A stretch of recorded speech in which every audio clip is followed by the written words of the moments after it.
of 4 waves of attacks. Now, this is almost, if the 250 figure is right, that's almost double the size of the attack that took place in April. Remember, Iran attacking at that time.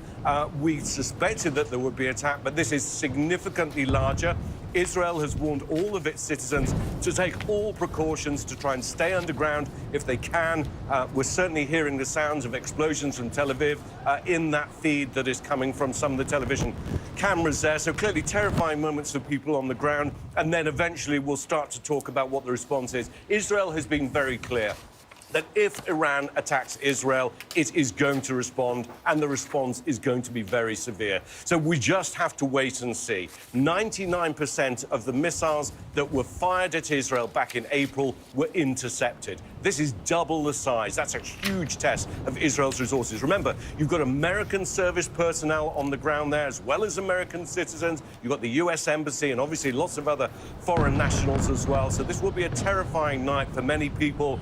You know, we're hearing the sounds of explosions. Again, it's hard at this point to know whether these are intercepts or whether some of these missiles are actually going through.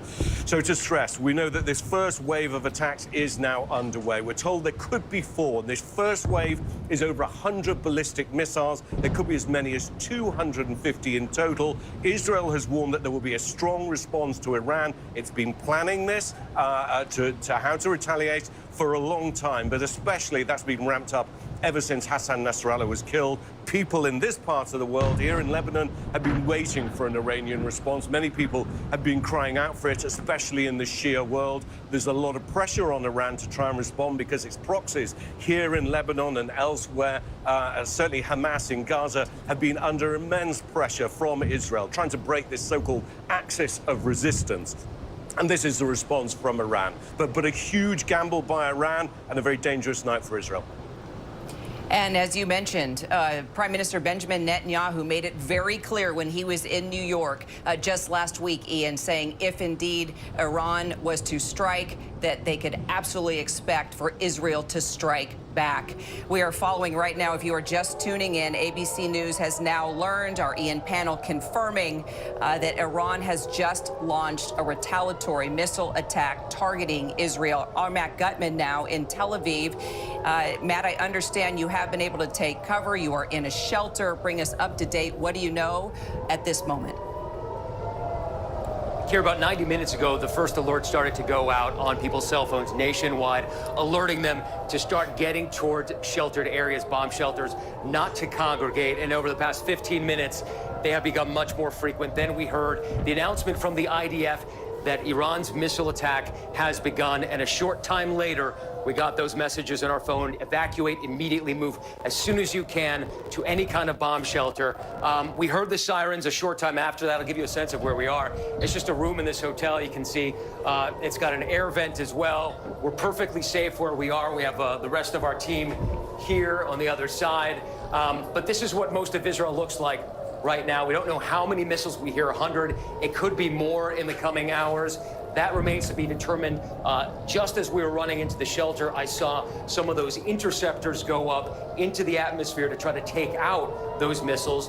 It is possible that there have been hits, and the IDF has said all day that they're preparing for this and that the air defenses are solid. They worked in the past in April, knocking out 99% of the missiles, drones, and cruise missiles fired from Iran.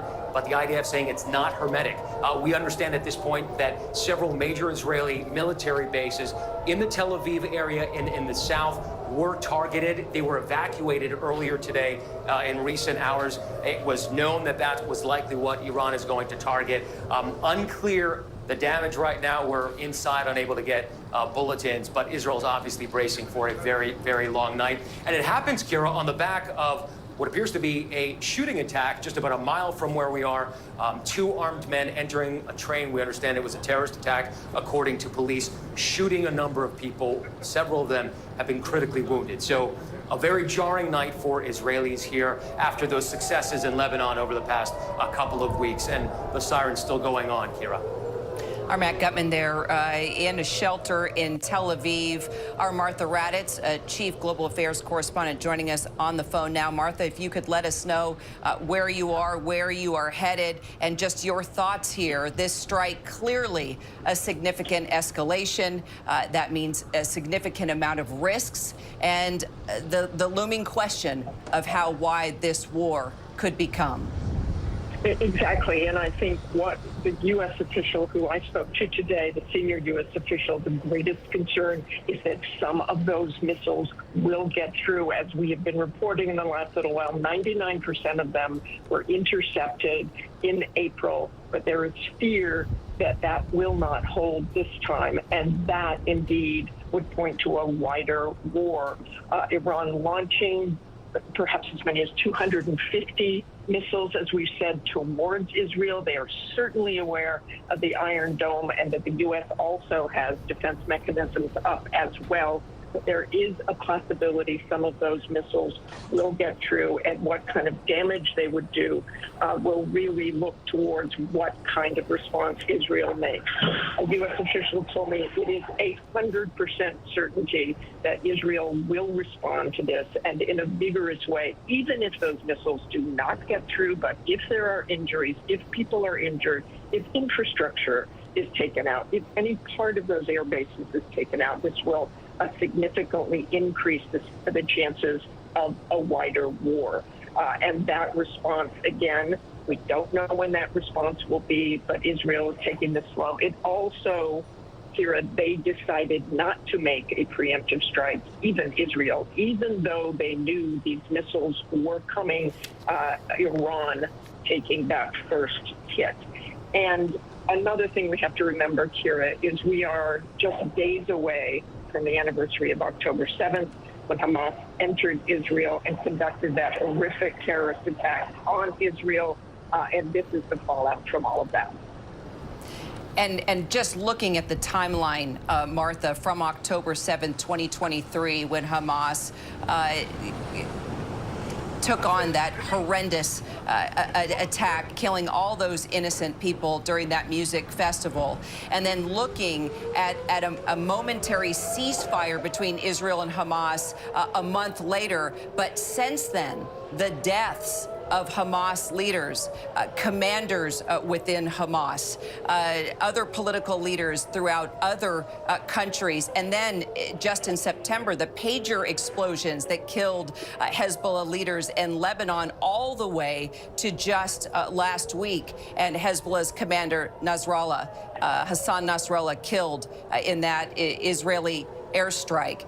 How do you see this playing out right now as we talk about Iran expecting to launch 240 to 250 missiles in a number of waves here, 4 targets there in Israel, Mossad headquarters, 3 air bases?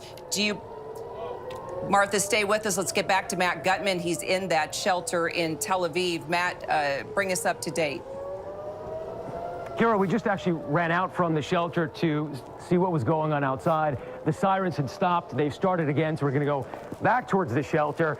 But we just saw something incredibly unusual. There are Israeli soldiers fully kitted out running in the streets, looking like they were looking for something in a bus just downstairs.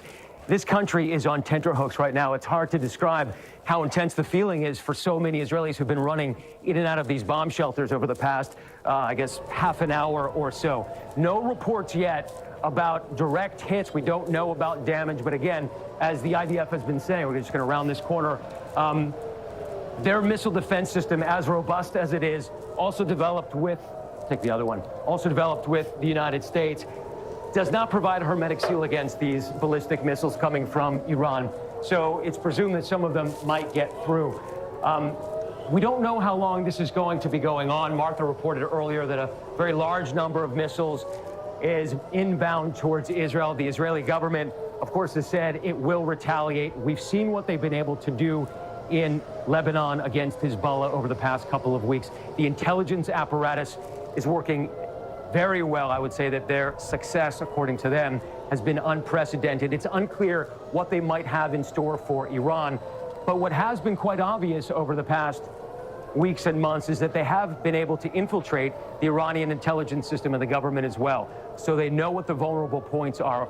We don't know when the retaliation might come. It might not be immediate. But again, right now, everybody in Israel continues to brace and hunker down in their bomb shelters across this country. We don't even know the scope of the missile launches at this point. Don't know how many are intercepted, but clearly this is a more significant and larger barrage than we saw in April. Iran is trying to clearly send a message after its main proxy, Hezbollah in Lebanon, has been nearly decimated by Israel's attacks over the past couple of weeks, Kira. You know, we talk about the last year. We're coming up on marking October 7th, a year since Hamas attacked Israel. Let me ask you this as well, as you are there in Tel Aviv, Matt. Do you believe there's also a significance to striking so close to a high holiday? I mean, Jewish New Year starts at sundown tomorrow. I think there is, Kira. I think Jewish New Year starts tomorrow. It is the biggest holiday in Israel. It's sort of like Christmas and New Year's in one here. It's followed by Yom Kippur a few days later, which is the Day of Atonement in Israel. And that is the anniversary on the Jewish calendar of the October 7th attack. So there might be some symbolism there as well. We don't exactly know what is in the mind of the Iranian regime right now. We do know that they feel humiliated after the round of attacks by Israel on Iranian assets across the Middle East. In Yemen, we saw the Houthis being barraged at the Hodeidah port, blown up. Hezbollah in Lebanon has been attacked severely. They are in complete disarray, and Iran clearly felt like it needed some sort of response. And it's unclear that this will be the final response. What does seem apparent, though, is that they broadcast that they were targeting military bases, military installations, and that the attacks are coming later at night. Means there's probably less traffic. It seems that they're also trying to mitigate possible civilian casualties. Seems, we don't know that for sure, but that was the modus operandi in the previous attack as well, which came overnight. Unclear exactly what is in the mind of Iran, but clearly they are trying to send a message to Israel, and the next step is going to be a very difficult one. But just to go back to October 7th, Kira, you mentioned the symbolism there. Israel was just starting to recover from the horrors of October 7th and the humiliation that its own intelligence system and its own military suffered at the hands of Hamas, that surprise attack that left over 1,200 Israelis dead. And they had just started to feel like they've regained traction. And with what happened in Lebanon and the new assault there, the ability to clear a part of southern Lebanon without Israeli casualties so far. So this is still rolling, and as Martha warned, there is a significant concern here of a greater regional war breaking out because of the attacks tonight, Kira. And Martha, let me take it to you as we look at the two waves that are supposed to take place here and the targets, including air bases, in addition to Mossad headquarters. Do we think that there are U.S. personnel at any of those air bases, Martha? I am told there are U.S. personnel at some of those bases in Israel. And again, the defense forces are up as solid as they possibly can be. I think what you have seen, and Matt mentioned this as well, the intelligence on Hezbollah has been remarkable. The Israelis have really concentrated on that since 2006 and have significantly harmed the Hezbollah structure. I'm just back from Israel. I arrived in Israel the day those pagers went off in Lebanon. It's quite extraordinary. I'm actually on a train to New York City right now, and I am still getting those alerts from Tel Aviv on an app on my phone to take cover as these missiles approach Tel Aviv and other places around Israel. Again, this is expected, according to a senior official, to come in waves. So you may see dozens and dozens, or perhaps 100 in this first wave, and then more after that, and they will assess the damage as soon as they possibly can, the Israelis, and to calibrate their response. I am told by a senior official that one of the responses will be on energy structure in Iran. They will certainly try to cause damage to Iran, heal, and hopefully back off. Steve Ganyard, I want to bring you in as our ABC News consultant with military and intelligence background. As you are watching what's happening right now, clearly we are entering a new phase of this conflict. Asking Martha about U.S. personnel at some of these air bases, apparently a part of the targets that Iran wants to hit. What would it take in this scenario right now for the U.S. to take a bigger role? Would it mean our U.S. forces in any way, shape, or form being hurt within this conflict? How do you see the U.S. playing a bigger role here, if at all?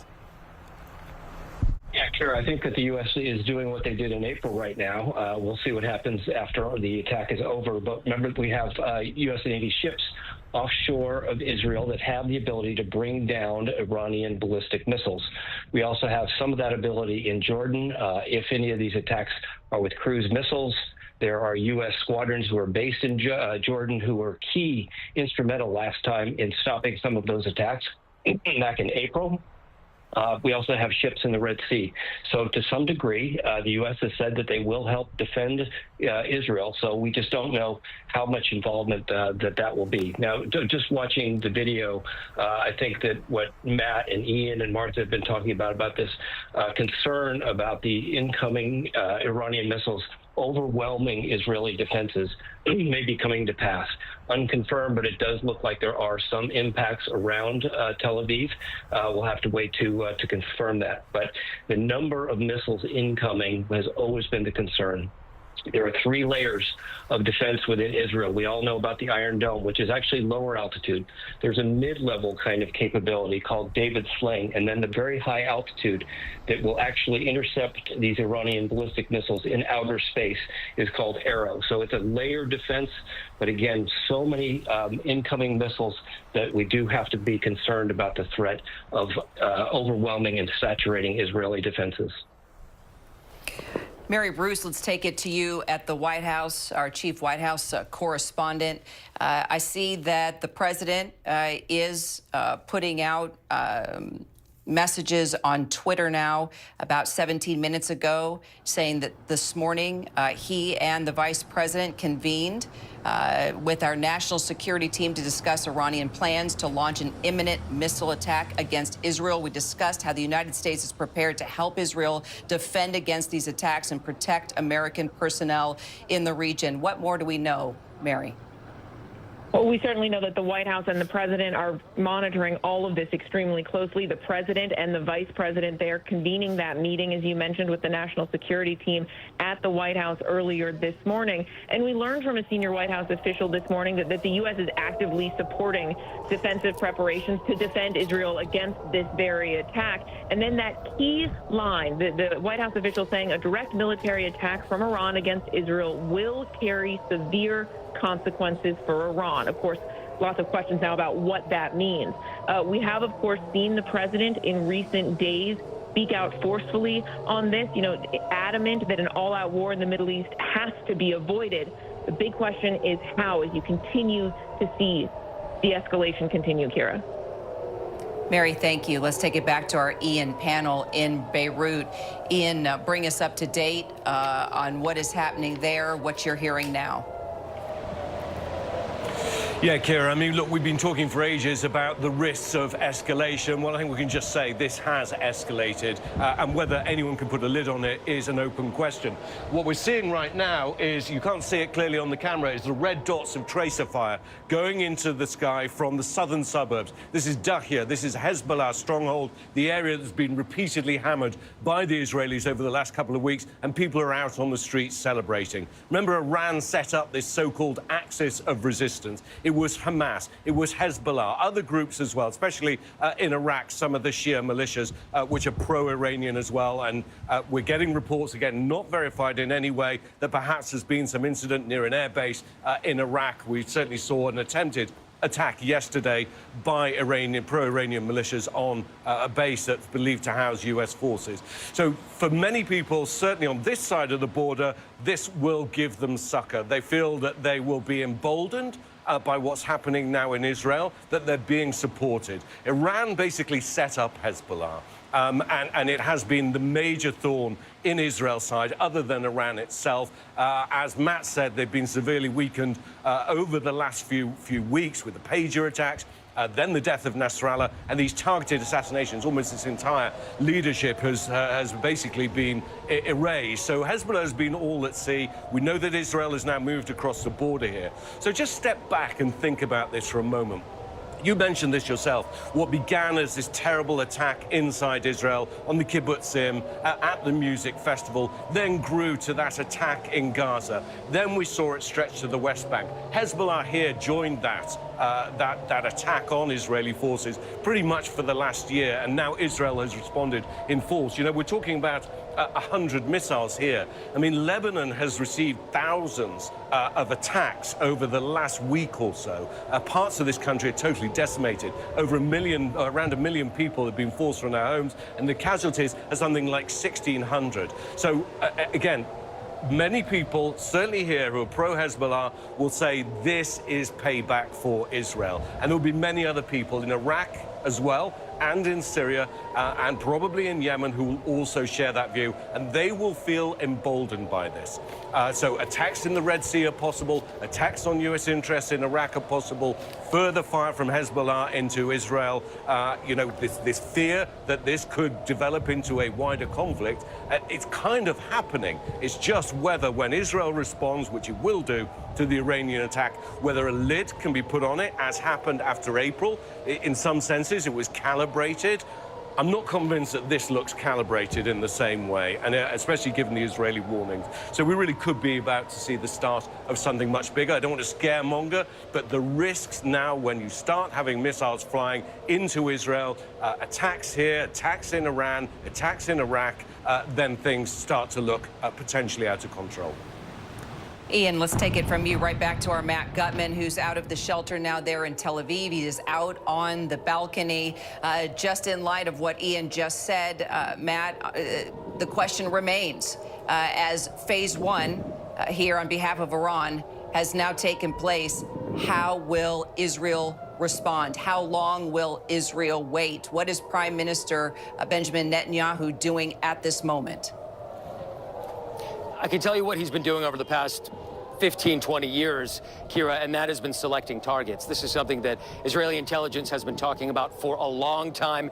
They know where they want to hit in Iran. They have been thinking about this. They have been accumulating intelligence through analysts, through agents on the ground for many years. They have been prepared for this. They have both the defensive capabilities to knock those missiles out of the sky that are incoming, and offensive capabilities in terms of its air force and their own missiles that are capable of hitting Iran. What they select, how hard they intend to go, remains obviously the biggest question at this point. And I think a lot of it depends on the damage we see here in the coming hours, Kira. We're being told by security sources that the IDF is about to put out the latest bulletin about possible damage. Some of those missiles, or parts of them, have come through. We don't know if there are any casualties yet, but I'm told that they're going to inform us in the coming minutes of what happened. I don't think, from my understanding from just speaking to a military source, that there's any severe damage at that point, and that will certainly calibrate the kind of response that we're going to see from Israel. Just as we got out to this balcony again, we heard additional booms of those interceptors. Now, all of this aerial warfare, Kira, is happening tens of thousands of feet in the air, and those booms that we hear are delayed by seconds. The intercept's happening way out, probably 15 miles from where we are. I saw a couple of them go out just before we ran into the shelter. Now, when we talk about those ballistic missiles, you know, we tend to think of rockets, but these are big. They're almost as long as a bus. And I saw one of the missiles that landed in April, and it was about 38 feet long, minus the engine and minus the cone that housed the actual warhead. So just the fuel tank itself was 38 feet. So these are massive weapons when they are launched, and when they fall, and even parts of them fall, they can cause some pretty catastrophic damage. Now, we understand that Israel's main military bases in the Tel Aviv area, the one that houses its intelligence offices, the Mossad, have been evacuated. Israel's headquarters, at least partially evacuated. Other bases evacuated. They knew this was coming. They tried to get their people out of the way. But I want to show you something else that's happening right now. People are kind of back on the roads. You see police, but there is some traffic, people moving to and fro in the lulls between these sirens. We don't know if there's another wave. It's being reported that there have been well over 100, maybe 50% more than that, missiles fired at this point towards the center of Israel and possibly the south. Everybody here is bracing for additional missiles, I think, certainly before talking about what's next, although I think what is clear, Kira, is that there is going to be a next. The question is, does it happen in Lebanon? Does it happen direct on Iran? It's unclear. One more thing about the missiles, if you'll indulge me.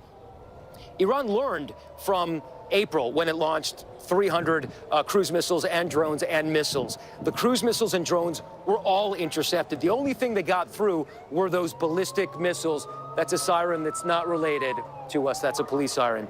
So the only missiles that got through were the ballistic kind, those bus-sized missiles. That's why they only fired those on this round. That's my assumption, at least. And it does appear that some have managed to evade Israel's aerial defense array. Kira.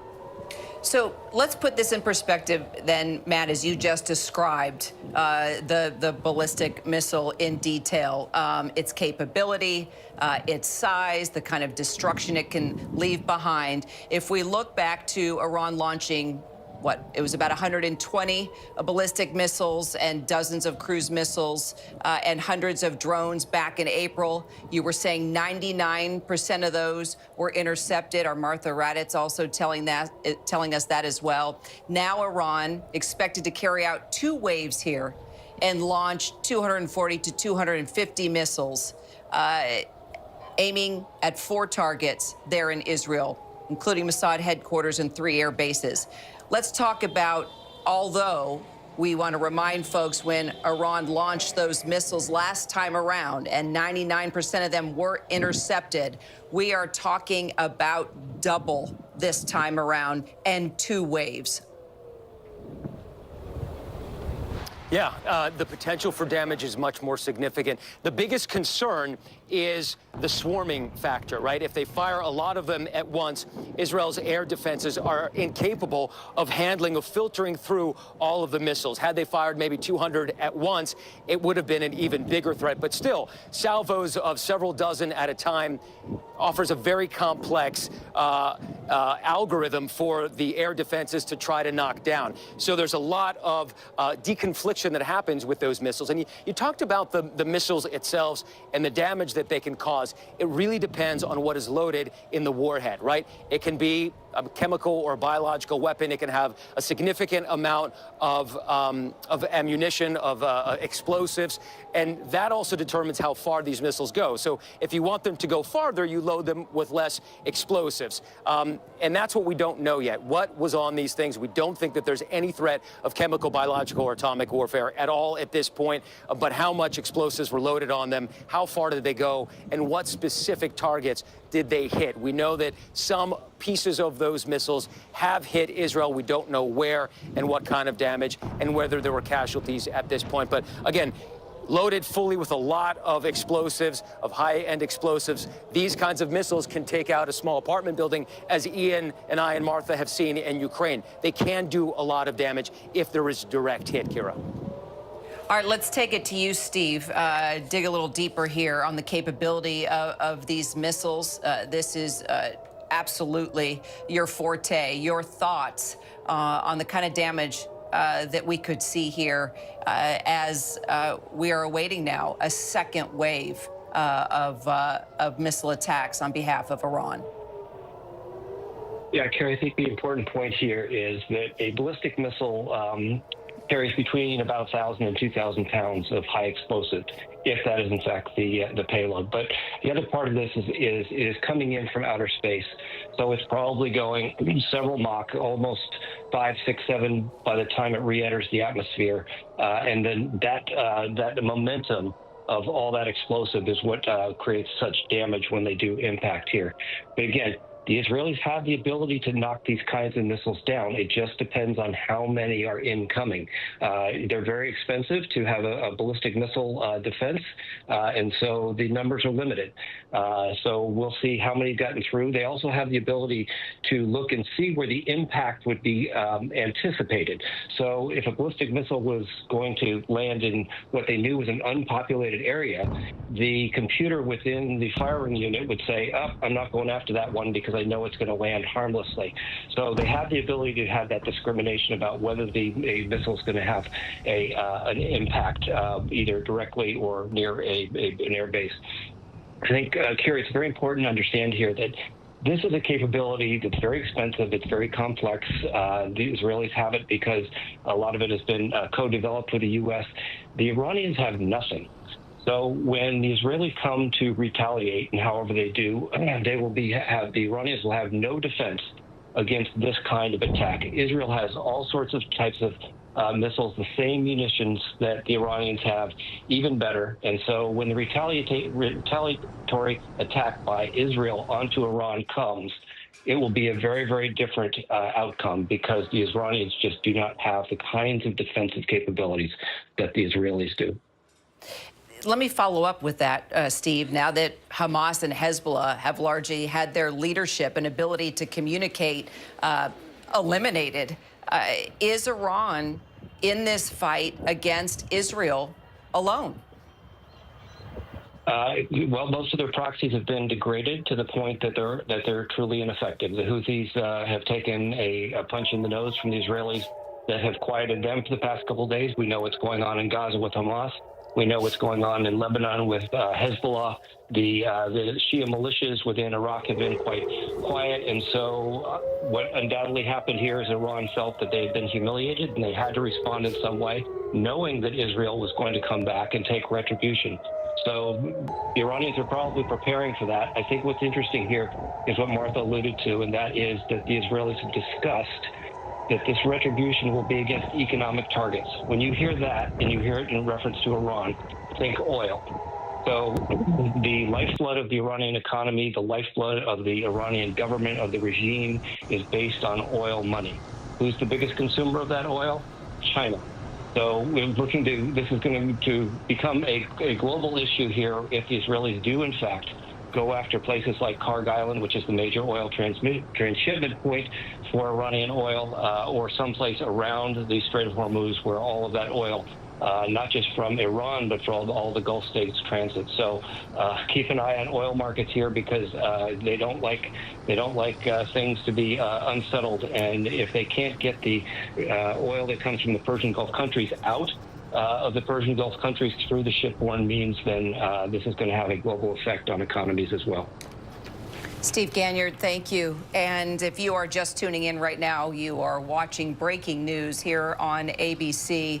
Iran firing missiles into Israel at this hour. Residents told to remain close to bomb shelters. As you can hear, the air raids and the sirens, the air raid sirens sounding across the country right now. And as we are watching these live pictures, and there in Tel Aviv is our Matt Gutman, also our Ian Panel in Beirut, our Steve Ganyard also with us from the military and security side of things. As we watch this overseas, there are concerns here at home. Enhanced security already taking place, we know, in New York City. Our Aaron Katursky has been talking with his sources here back in the U.S. What do we know, Aaron, as soon as it was announced that indeed Iran has started its two-wave attack here? The first one already in order. The second one, we are waiting. 4 targets in Israel now of concern. What are the domestic concerns now, particularly in New York, as you are talking with law enforcement at this hour?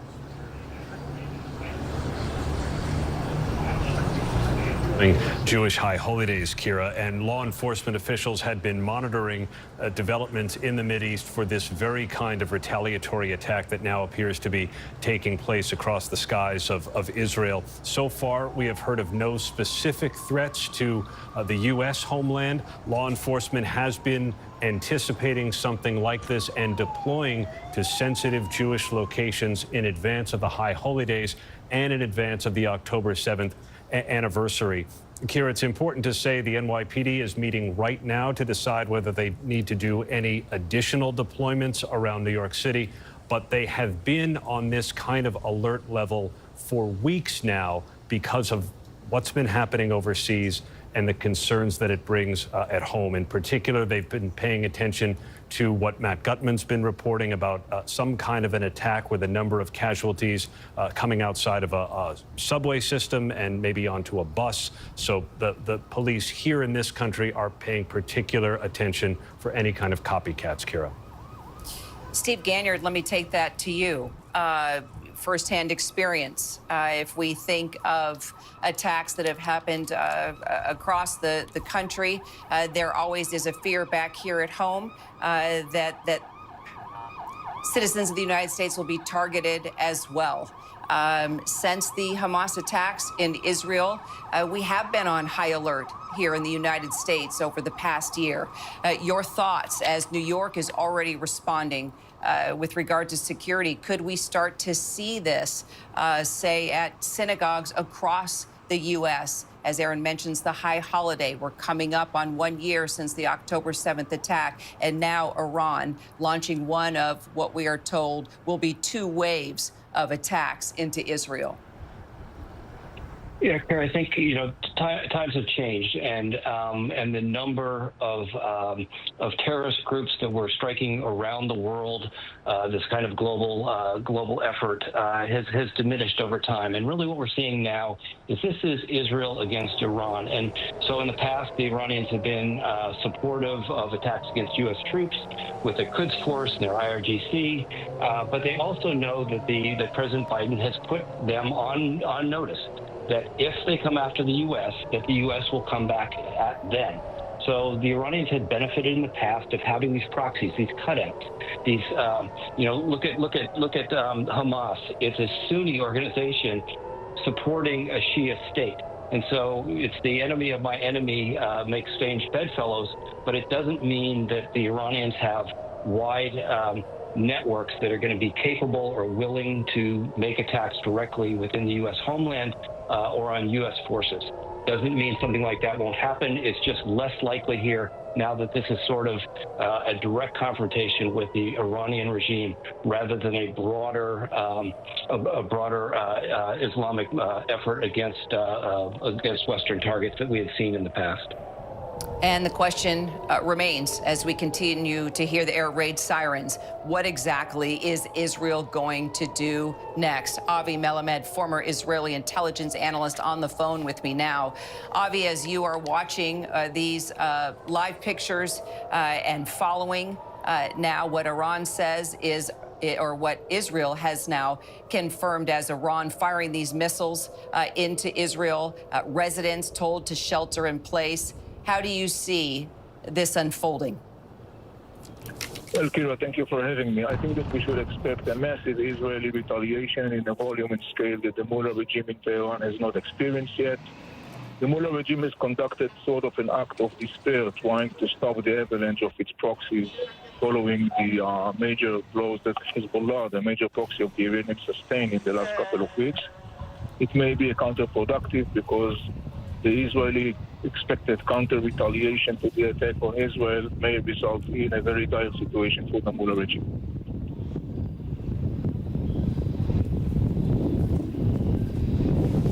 I think we lost contact with Avi. We will try to bring him back into the conversation. Ian, panel, let me take it back to you in Beirut. Are we hearing anything on behalf of Iran? Yeah, in fact, we've had a couple of statements in the last hour or so. First of all, the Iranians released still images, photos of some of those missiles being launched. They were sent to a semi-official state news agency. First statement comes from the Iranian Revolutionary Guard Command. It says that the operation was conducted based on a decision made in the Supreme National Security Council and with the support of the army. It says that the attacks were partly in retaliation for the assassination of Ismail Haniyeh in Tehran. You remember that happened earlier this year. He, of course, was the leader of Hamas, as well as Hassan Nasrallah, who, of course, was the leader of Hezbollah. It says that the order was given by the supreme leader, Ayatollah Khamenei.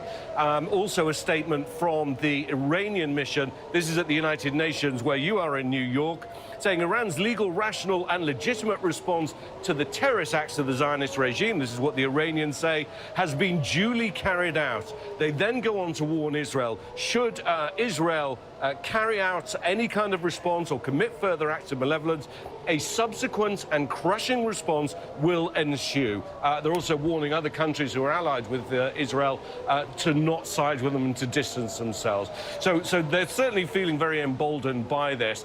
You know, we have colleagues in Iraq right now, colleagues in Jordan, and they're all seeing the same thing. They're seeing these missiles flying over. This cuts to a lot of the divisions throughout this region between Shia and Sunni world, and it forces people to pick sides. And that's why it's also, I think, kind of a very dangerous situation. Iran now warning Israel not to respond. Israel almost certainly will respond. So does that then lead to a ratcheting up, which is the very thing that President Biden has been at pains to say repeatedly he wants to avoid? This is what American diplomacy has been directed towards. This is why Antony Blinken's been constantly shuttling backwards and forwards to try and calm the mood. But frankly, that diplomacy has failed. Calmer voices have not prevailed. And certainly right now, we're looking at a devastating night for Israel. Here in Lebanon, the attacks continue. Nearly 1 million people forced from their homes. This has been a terrible 2 weeks for Lebanon. The situation we know in Gaza has been absolutely awful.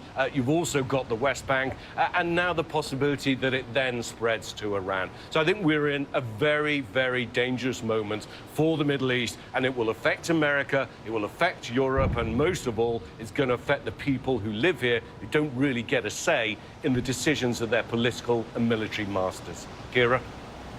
Ian, thank you. Let's take it back to you, Avi, playing off exactly what Ian Panel is talking about here, and that is, what would this retaliation look like? You say it will be massive. If we think back to July, when Hamas's political leader was taken out by an Israeli drone in Tehran, in country, right there in Iran, what does that say about Israel, its capabilities, and what it's willing to do within what you describe as a massive Israeli retaliation? How deep into Iran will Israel go, and how will they do it, Avi?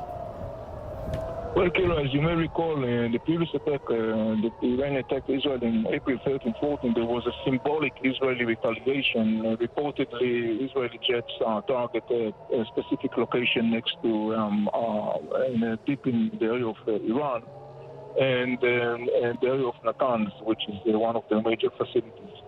So in the last couple of months since then, we have witnessed more than time the ability of Israel to strike hard thousands of miles away from the state of Israel. The most recent attack was on the Hodeidah port in Yemen and other locations in Yemen, some 1,200 miles away from Israel. So in that regard, we do have some good glimpse, sort of speaking, understanding what Israel can do. And I would expect that there will be maybe a combined Israeli retaliation, basically. But as I said before, I would expect a massive Israeli retaliation. And how soon do you see that happening, Avi? What exactly is Prime Minister Netanyahu waiting for here? What is he watching? What is he talking about with his military leaders? How is he plotting his retaliation at this moment? I think that the retaliation is imminent. We should expect it in a very short period of time. I don't think this is something that is going to continue for a long period of time, and I think it will happen soon.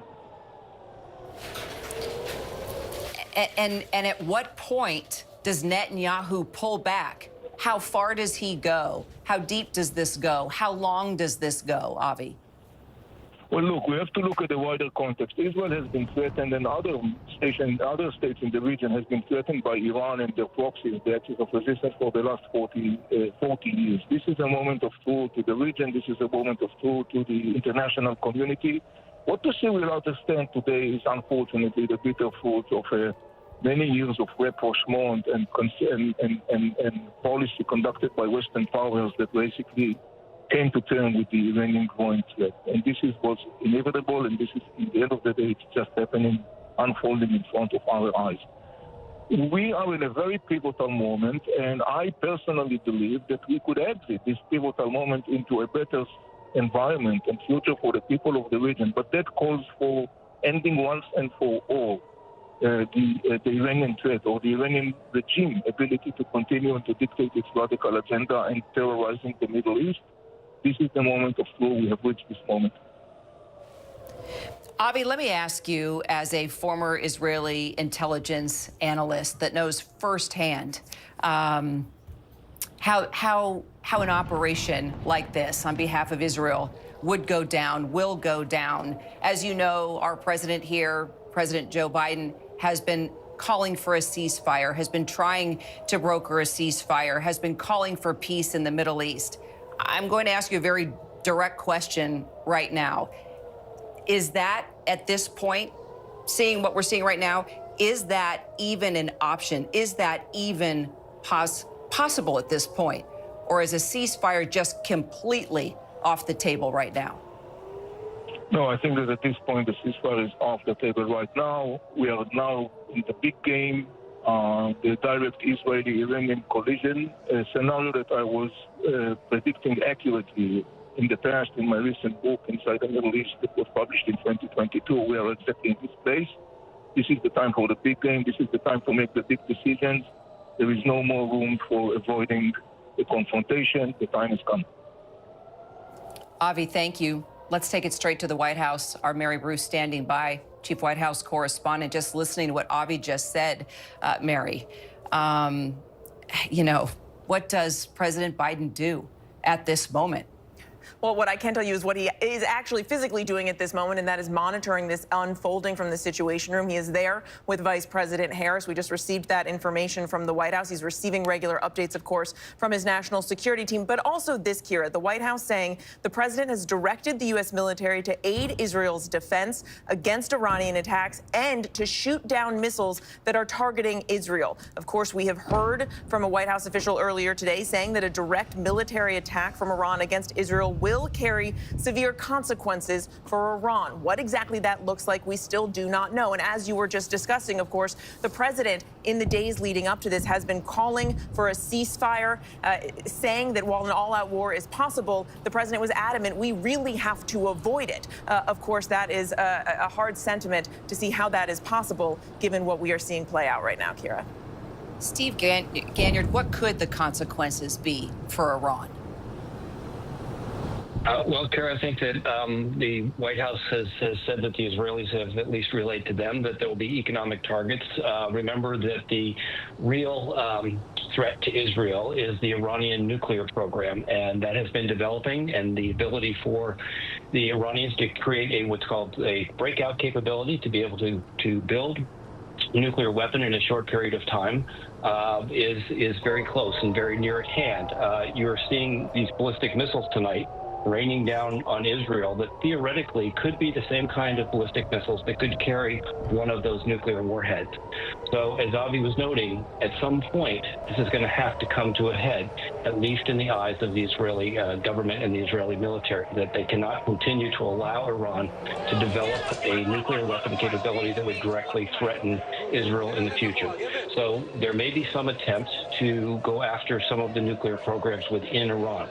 The problem for Israel is that most of these nuclear programs and their centrifuges are buried very deeply.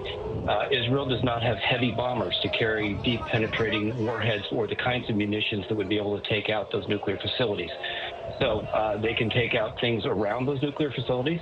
They can take out the oil capabilities that the Iranian economy relies on. They can take out various parts of the regime. They can go after Khamenei himself. But the ability to take care of the real problem, which is nuclear weapons, is going to be quite a challenge for the Israeli military. You mentioned Khamenei.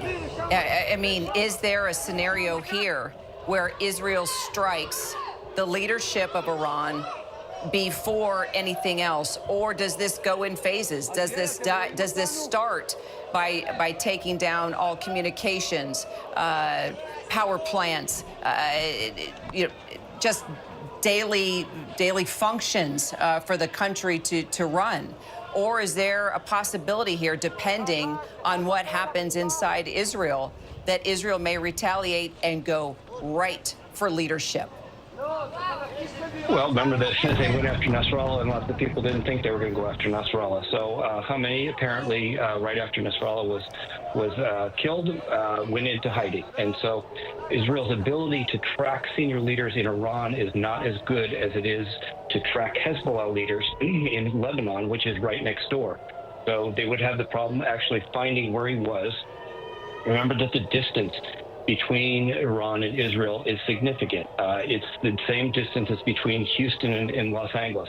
So the ability to fly airplanes and to be able to take real-time targeting is not the same as in Lebanon. So the challenge for the Israeli military is much greater in Iran. I do think, though, that what you're going to see is something where the Israelis are going to take their time. There's no need for them to rush. They can assess the damage, take care of what's going on. They still have a campaign going on in both Gaza and Lebanon. There's no rush on what they need to do in terms of retaliation. There will probably be discussions with allies, to include the United States, to make sure that the response does not go beyond the Iranian borders.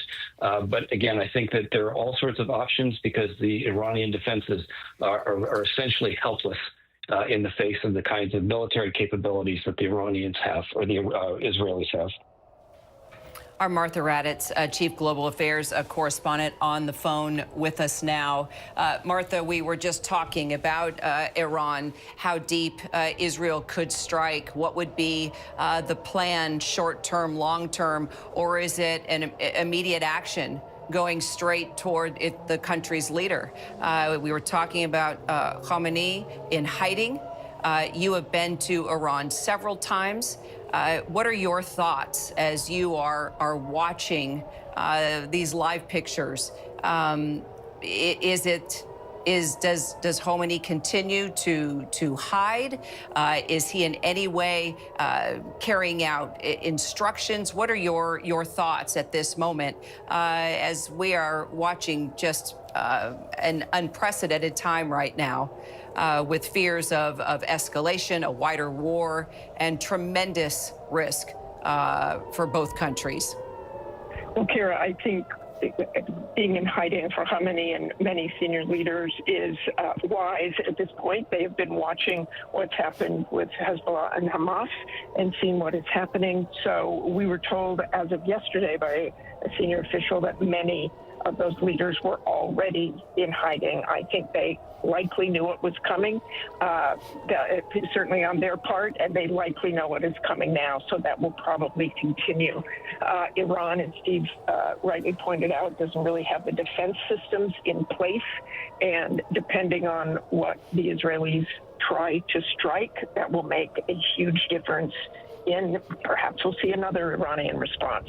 But right now, they know Hezbollah was vulnerable. Iran wanted their other proxy group, Houthis, to try and hit Israel. It didn't really work, and I think that's one of the reasons of many that Iran finally carried out these strikes themselves. And again, more waves are expected. They don't believe this first wave of strikes will end it. And you've also seen, and over the weekend, we talked to U.S. officials, and John Kirby in particular, about the United States wanting to de-escalate this situation, but we certainly have not seen that. I did ask John Kirby, who is the White House spokesman for national security, as you know, what he thought about them continuing the fight against Hezbollah and continuing to go after leaders and this ground incursion. And he said, we think they can de-escalate and go after Hezbollah all at the same time, because clearly Israel continuing the fight against Hezbollah felt that Hezbollah, and it certainly is vulnerable, that they should basically get them while they're down and take care of this. And again, this is retaliation for that. It's retaliation against Hamas, but they did get pressure from their proxies to do this kind of strike. And depending on the damage, that's when we will see how Israel will respond to this, but they will 100% respond to this. And not only if the missiles are intercepted, if all the missiles are intercepted, it's also just the shrapnel from interceptions that can cause damage. As I was saying earlier, I was just in Israel last week for about 10 days, and the atmosphere in Tel Aviv, there are thousands of people out on the street, and they haven't seen this intensity for a very long time. And the missile strikes, I was also there right after October 7th, and the air raids were constant. And today it has to be bringing them back to that moment there in Tel Aviv. Martha, thank you. Let's get straight back to Tel Aviv. Our Matt Gutman, where the spokesperson for the IDF just put out a statement. Matt, what do we know?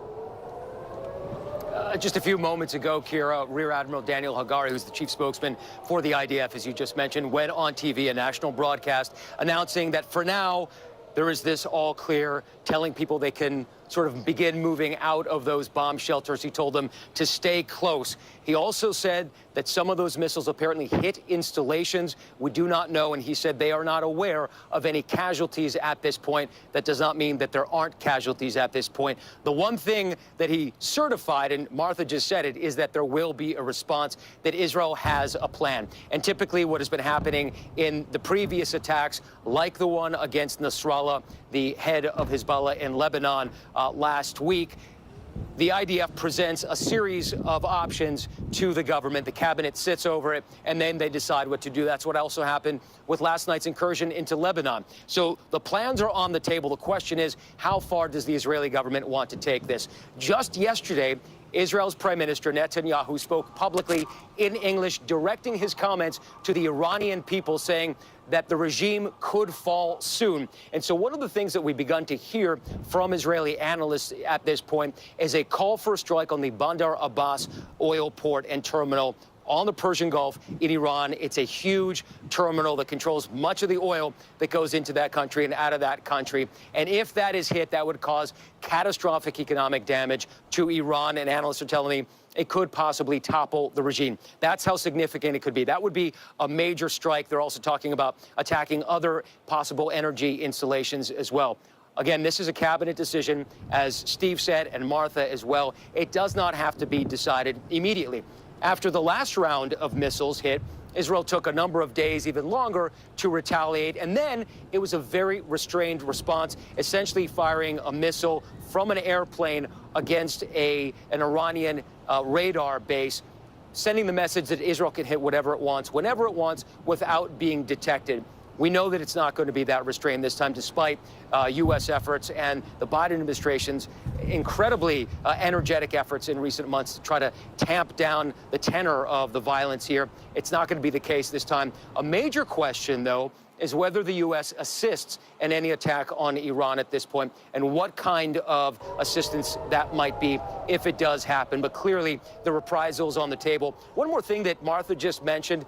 When you have that many missiles coming in, and we just had additional interceptors in Jerusalem a few minutes ago, it's not just the missiles that are being blown out of the sky, it's the interceptors that are exploding to hit them, causing a tremendous amount of shrapnel. And having been just north of Gaza when some of those rockets fired from Hamas were coming down and were intercepted, it's one of the eeriest experiences, because you can hear the tinkle of falling shrapnel and metal on the rooftops as it's coming down. But now we're talking about bus-length missiles, and when they come down, it can create a significant amount of damage, even if high explosives don't detonate anywhere. So everybody here is still assessing. They're bracing for another possible wave, which we're told might happen. But right now, most importantly, we're hearing that the IDF, at least, is not aware of any casualties, Kira.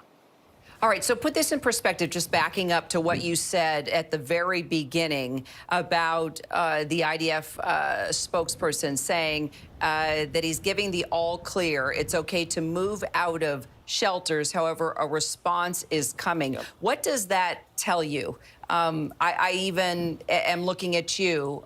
You now have your helmet off, and it seems that it's taken a little bit of a pause, I guess, with regard to immediacy, right? Yeah.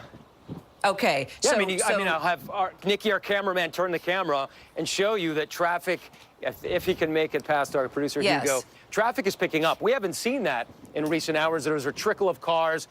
People are starting to move about. Maybe they were cornered or stuck someplace, and now they're trying to get back home. Obviously, life is not returning to normal. Tel Aviv at this time of night is, as Martha mentioned, incredibly vibrant, even on a weekday. That is not the case now. And typically on a day like today, Kira, most people would be going to their families for the holiday, for the Jewish New Year. That's not happening right now, but people are starting to move around. You can see that there's a bit more confidence. Regarding the plan for the next attack, we don't know. And it could take days. It could even take longer. It depends how clear of a message and how big of a response there is. And a lot of it does depend on what kind of damage was caused by those missiles and those interceptors. But I can tell you one thing that has not happened, that I have not experienced in 25 years of covering this region. I've never seen a time when the major headquarters of the IDF in central Tel Aviv was evacuated. The major base for all of the intelligence, for Israel's version of the NSA, for the Mossad, for military intelligence north of Tel Aviv, was evacuated. Other bases around the country were. That is incredibly unusual. I think the only time that may have happened in the past was in 1991 when Iraq was firing Scud missiles. So this is a very unusual and uncommon event tonight. And you can tell the enormity of it by the Israeli preparation for this missile salvo. And of course, it's not yet over. So the next few hours are going to be very, very tense here as they wait for a possible second wave. We don't know if there is going to be one, though, Kira. So bottom line, Matt, the Israel's Iron Dome has done its job thus far. There's this three-layered system of anti-missile defense. It's the Iron Dome for more closer-range missiles. It's the Arrow and David Sling. It's this trio that works on different levels of the atmosphere, and they seem to have worked very well. But we've seen these videos, and I don't know if you've seen them coming in or if you're broadcasting them over me, but of massive amounts, swarms of missiles coming in, and it looks like some of them are making impact. It's unclear how many have landed, but we do know that those interceptors to try to knock those missiles out of the sky also went up in unprecedented numbers to try to eliminate that missile threat. Again, everybody's still in assessment mode here in Israel, Kira. Matt, thank you. And Steve, drawing what Matt just said about what could be the next phase here, or what exactly will Israel do as it sits back, waits, plans what its retaliation will look like. And you mentioned this early on about oil and oil installations and targeting that versus the death of the supreme leader. How do you see this playing out? Do you see more of Israel going toward that type of strategy, just taking out Iran's economy capability to get by day to day, the money flow, the oil flow, versus rolling in hot and going for the supreme leader? It'll probably be a combination of all of the above, Kara, because the Iranian economy and the Iranian government relies for about 40% of its income from oil. So you shut off that income, and things like basic services begin to go away, which will not make the Iranian people happy, which may be what Netanyahu is alluding to in terms of sort of fomenting an internal dissent that he thinks is closer to the surface than may appear. But I do think that it will be something that will be done with a combination of ideas. In other words, do you go after both the strategic leadership? Do you go after the economy? Do you go after the nuclear facilities? There are only a certain number of aircraft that can do that. The Israelis do not have the number of aerial tankers that the U.S. does, so they can't project power in the same mass that they can into Lebanon. But I do want to pick up on something that Matt said a couple minutes ago, and about the number of these incoming. So if you remember back in April, the Iranians were essentially humiliated in that the Israelis knocked down 99% of all the incoming weapons in that attack. They learned from that attack. I was just looking at one social video that's up on social media, and it shows I counted 25 impacts somewhere in Israel within 1 second. And so what the Iranians learned was that they had to overwhelm the Israeli defenses by launching all of these ballistic missiles at the same time. So that's what they learned from April, and it looks like that they succeeded, and many of these missiles may have gotten through. Don't know what that looks like. Now, we have been covering the ground war in Gaza, the ground war in Lebanon. Those wars are very infantry-centric. What goes on in terms of missile defense is something that you would see out of a movie. It's usually controlled in a big room, in a dark room with lots of screens. You have all sorts of radar feeding in data. You have multiple systems, as Matt alluded to. There's a three-tiered missile defense system within Israel. All of those computers, all of those inputs, all those radar inputs are being fused at one point. The computer is actually making the decision on when to fire on which targets automatically. So things are having to happen so quickly that it's really that the computers themselves are the ones that are defending Israel. And sometimes it's going to involve using U.S. ships. That may require voice communications, but this is all data link. It's all zeros and ones, and it's a very, very different war than what we see on the ground in Gaza or on the ground in Lebanon. And again, how do you see the U.S. at this point playing a role? We already know that additional troops have been sent into the region. We know we have U.S. ships and capabilities out in the waterways. At what point does the U.S., I guess, pick up its role? Here we're in election year. We're a month and a half out from a very tight election. I highly doubt that the Biden administration wants to involve U.S. Personnel in a shooting match with Iran at this point. It doesn't mean that the U.S. won't defend Israel, won't do anything that Iran won't defend anything that Iran does in terms of follow-on attack. But I highly doubt that the U.S. is going to get itself involved in direct attacks against Iran. I even highly doubt that they'll do things like provide tanker support to the Israelis just because they don't want to do anything to upset domestic politics. But again, the Israelis have the capability to do most of what needs to be done. They'll take their time, they'll pick their targets, and they'll have some sort of a strategy. But there certainly will be something, and it's going to be a news story leading all the way up to the U.S. elections. It's going to be a volatile time for sure. Just a little bit more than a month away, Steve. Let's take it back to our Ian panel, who's in Beirut. Iran now officially taking responsibility for these attacks. Ian, what more are we hearing from the Islamic Revolutionary Guard? Yeah, I mean, no surprise, right? We knew that this was going to be coming from Iran.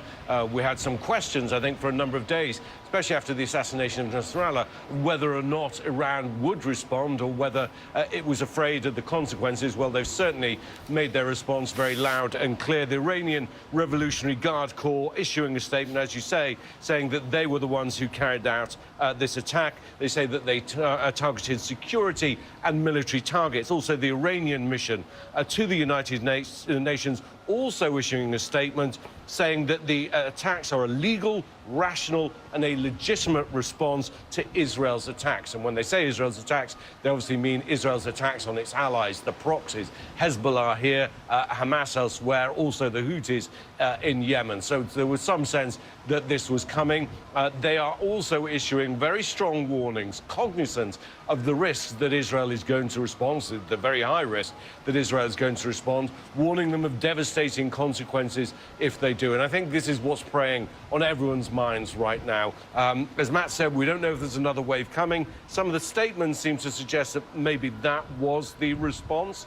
But we'll just have to wait and see, and the Israeli authorities will update us on that. But Daniel Hagari, the IDF spokesman, essentially saying that for now all things are clear for Israelis to go back out onto the streets. But yes, there are real concerns that if there is another wave, then there's a response, then there's a further retaliation, and every time this gets ratcheted up.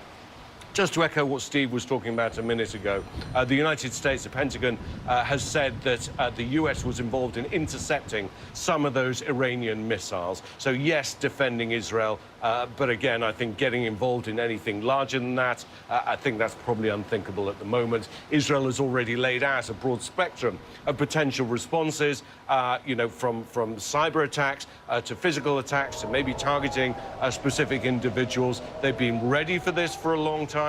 They've been planning for this for a long time. And Israel has incredible intelligence in Iran.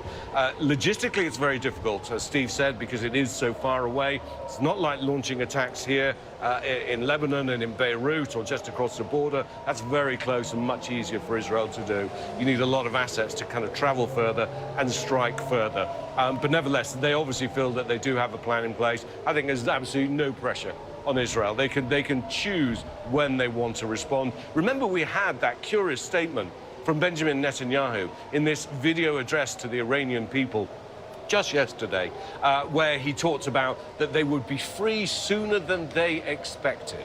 Very curious choice of words, and telling the Iranian people, Persian people, as he called them, that there was a kinship between them and the Jewish people. But it was a clear threat to the Iranian leadership that change was coming. I think Israel thinks that Iran is a very brittle society. Economically, it's pretty devastated. Politically, any challenge to the regime, whether it's come from women protesting or it's come from more other kind of political parties, has been crushed by the regime. People suffer in Iran, without a doubt, and I think Israel's assessment is that that can be unpicked quite easily. I don't know that that's true, because Iran, like a lot of other authoritarian regimes, has been very successful about controlling its population. But if Israel goes after its economic assets, if it goes after its key leadership, if it disrupts the ability to conduct command and control, as it did with Hezbollah here, it was astonishing how quickly you could see an organization that looked almost unassailable unravel just in a matter of weeks. They had astonishing intelligence here. They are believed to have astonishing intelligence in Iran as well. It's just with Hamas in Gaza, that's where Israeli intelligence failed. But we're just going to have to wait and see what the fallout is, see if there are any casualties, what the impact has been of these strikes, and then hear from the Israelis about what their response is. Ian, thank you. And the IDF spokesman, Daniel Hagari, just saying moments ago, there have been many interceptions, some impacts in central Israel and other areas. There will be consequences, and we have a plan. That's coming from the chief spokesperson for the IDF, Daniel Hagari. As Ian was saying, Israel definitely has a chance on how to respond to Iran's attacks, but everyday families cannot. Our Martha Redditz has been talking to a number of those in Jerusalem, particularly those in families that have been in the shelters as we've been watching all of this fallout there in Israel. Martha, what are family members telling you at this hour? You know, Kira, you have talked to me and Matt and Ian, and we are all used to being in areas like this and covering wars. But I know a young family, a young diplomatic family who just arrived in Jerusalem several weeks ago, and she texted me and said, "This is just intense." My husband said, "Incoming for real," and we scurried. We couldn't see anything because we were in our shelter. I made it a space room with a light that makes the ceiling different colors and stars, and put the kids' favorite movies on their iPads, but we could hear the sirens so loudly, and then the interception booms doing their amazing work. It's wild to plan for this. prep for this, know this can and could happen. But when we're on the floor holding the kids while the booms go off, it is a different perspective. That is a young American family who said, we just got the all clear, thankfully, so we can leave now.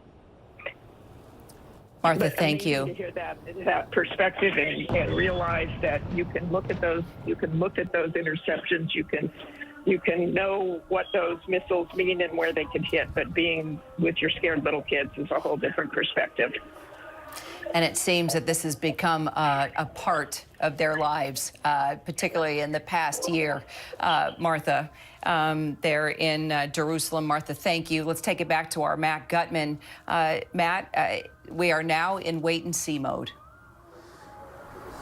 We are, and you can see the flak jacket's off, the helmet's gone. Israel has announced the all clear. We understand that there have been over 150, possibly 180 missiles that were fired. Traffic is going again, but the damage is still being assessed, and we're seeing these videos that are coming in, Kira, and they show that there were some installations that were hit. Also, not military installations. This is still unverified, but some of the videos we're seeing are very, very dramatic in terms of the destruction caused by some of these missiles. As Steve mentioned earlier, they can cause catastrophic damage, even if pieces of them fall, not only because of high explosives in them, but also because of the momentum they're carrying and the speed that they're traveling. Again, Israel is now bracing for the next round. Ian mentioned it also, this retaliatory cycle. It appears that that is where we are headed next. The big decision right now, Kira, is with the Israeli cabinet. They are going to get a menu of possible strike options against Iran in the coming hours and day or so.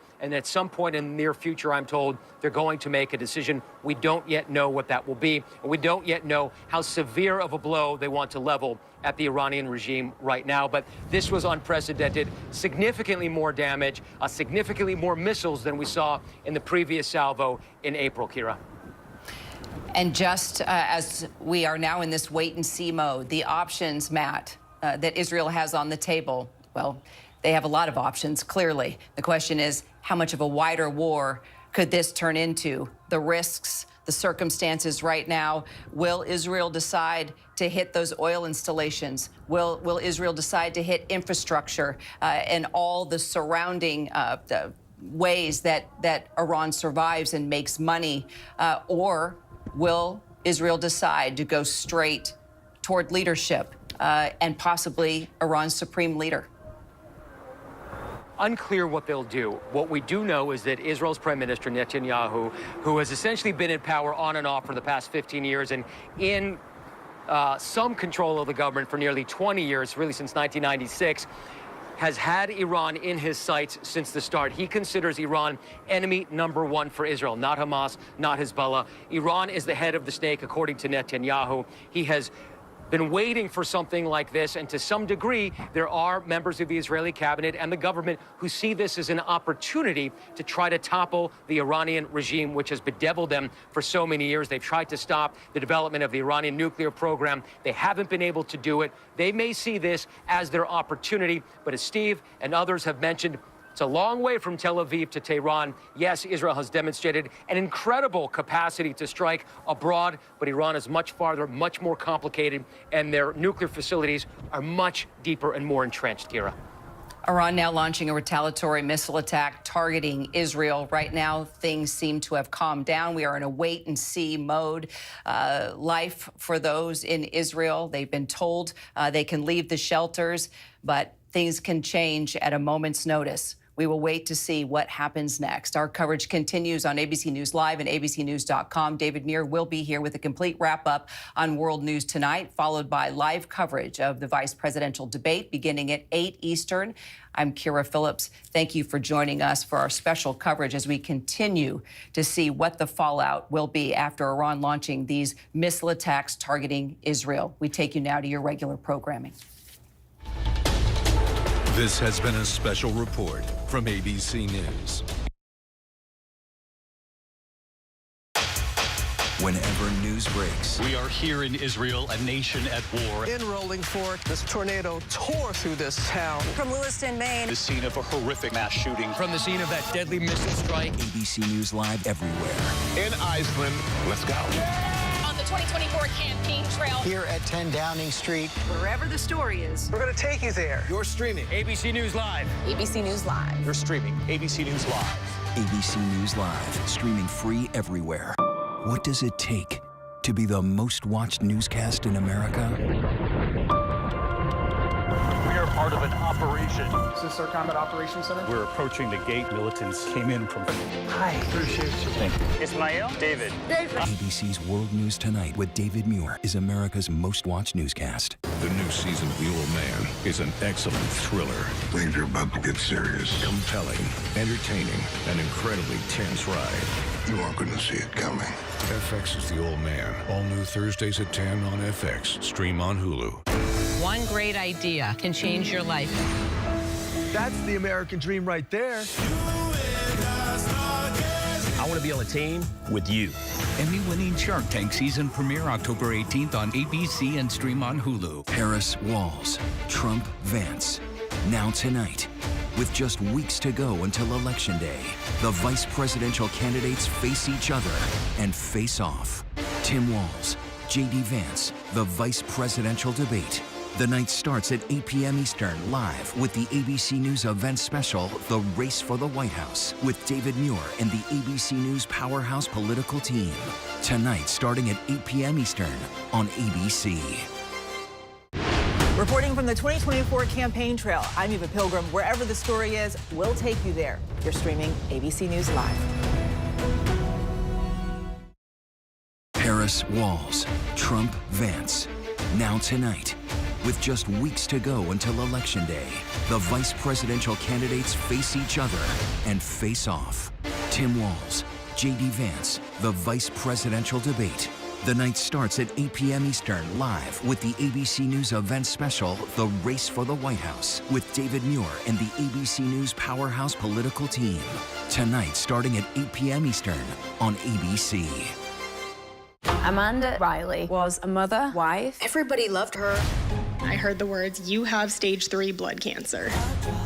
We gave our hearts, our prayers. We thought she was God's gift, but she was a liar. Why would somebody fake cancer?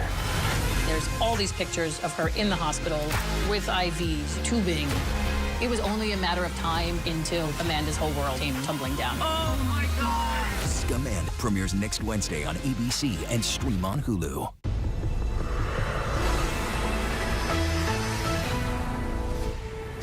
And good afternoon, everyone. I'm Kira Phillips. We continue our breaking news coverage now. Iran launching a barrage of missiles at Israel. Air raid sirens blaring around Tel Aviv as the rockets lit up the night sky. A senior official telling ABC News that Israel is expecting a total of 240 to 250 missiles from Iran. Also, that those missiles are expected to come in 2 waves, hitting multiple targets. Israel says there will be consequences, and it indeed has a plan to retaliate. The White House saying that President Biden and Vice President Harris are in the Situation Room monitoring the attack. The president has directed the U.S. military to aid Israel's defense against Iran's attacks, and even one U.S. official saying that American forces have intercepted Iranian missiles. The IDF saying it appears the rockets have stopped flying for now, and it is telling residents they can leave their protected spaces. Israeli police say that 6 people were also killed in a terror shooting attack in Tel Aviv. We do have team coverage for you, starting off with our chief national correspondent, Matt Gutman in Tel Aviv. Matt, just bring us up to date this hour with regard to where we stand, as we are sort of in a wait-and-see mode, and that is waiting to see what exactly Israel is going to do next. But we know the first stage is over, Kira. Israel has just announced through its chief military spokesman, Daniel Hagari, that this round is over. They do not expect additional missiles to be fired. About 180 missiles fired, according to the IDF. The vast majority of them appear to have been intercepted by Israel's very sophisticated air defense system, including these anti-missile missiles that we've been watching go up and hit those missiles in midair. But it does appear to be over. Traffic is moving again. People are starting to go about. The question is, what happens next, as you just posed? And we don't know. I don't think the Israeli cabinet knows. What we do understand is that typically how this would function, and we know that plans are already being presented to the Israeli government, is that they're going to offer a menu of options from the military. You can do this, this, or this. And it really depends on how severe of a blow the Israeli government wants to take against the Iranian regime right now. Just yesterday, Kira, if you'll recall, Israel's Prime Minister Netanyahu, in English, addressed the people of Iran directly, saying that your regime might be toppled soon, that we don't have a fight with the people of Iran, we have a problem with the regime in Iran. And it really, this is the question right now, how far do they want to take it?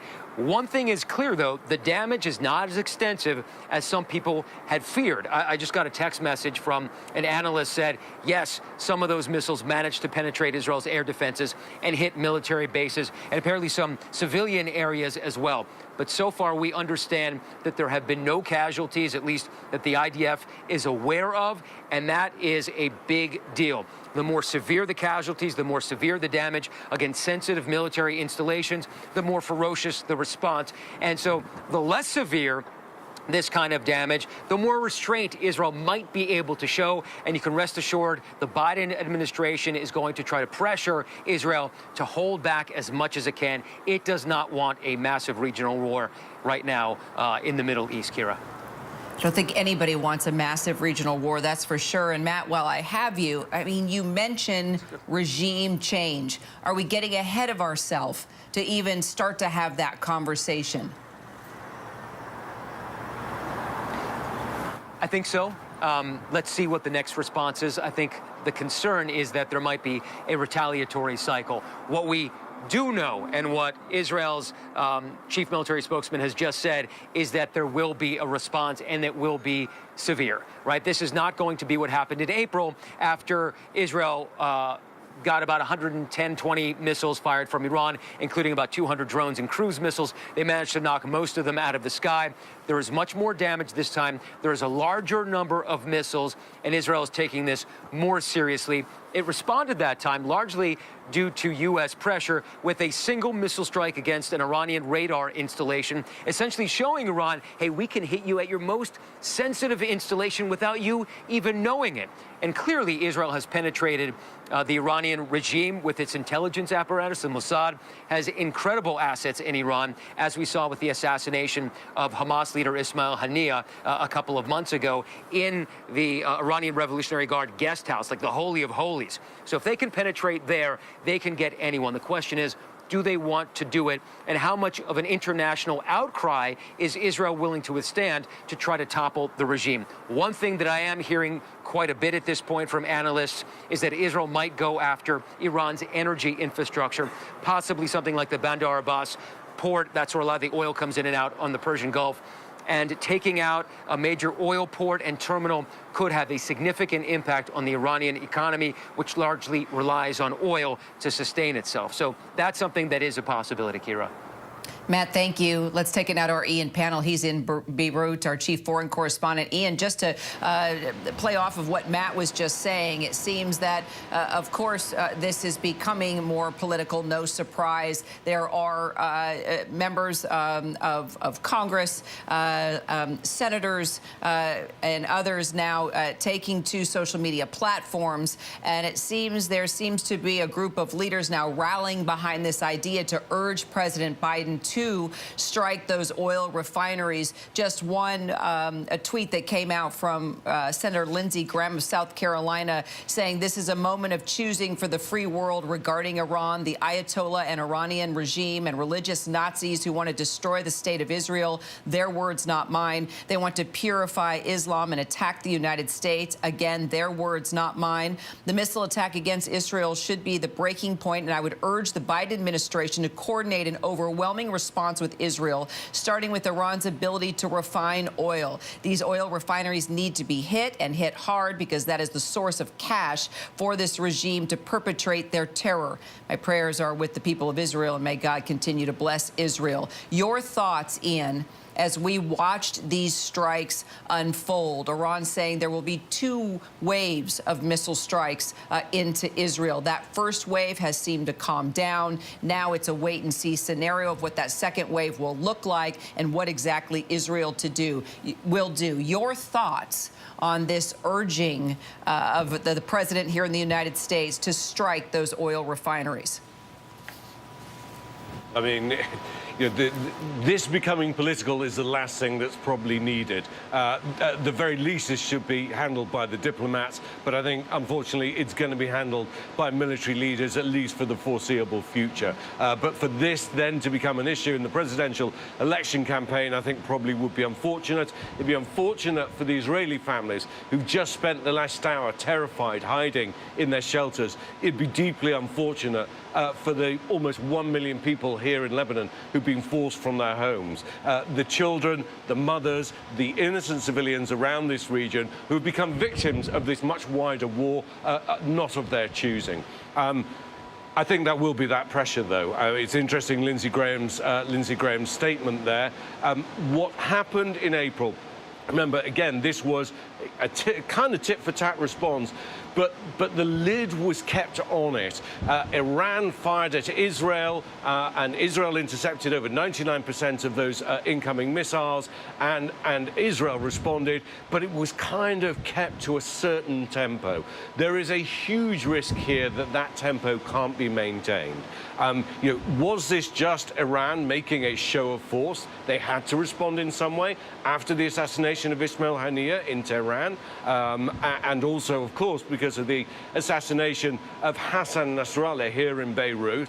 They are the leaders, the creators, the supporters of this so-called axis of resistance, which involves Hamas in Gaza, the Iranian Shia groups, the pro-Iranian groups that operate in Iraq, as well as, of course, Hezbollah here. And they've all been looking to Iran ever since Nasrallah's assassination, just at the start of the weekend, for some kind of response. So was this just a show of force to say, yes, we've done our job? We saw celebratory gunfire here in Beirut tonight, and there'll be other places, certainly in the Shia crescent of countries that stretches from Iran to here in Beirut, who will be celebrating tonight.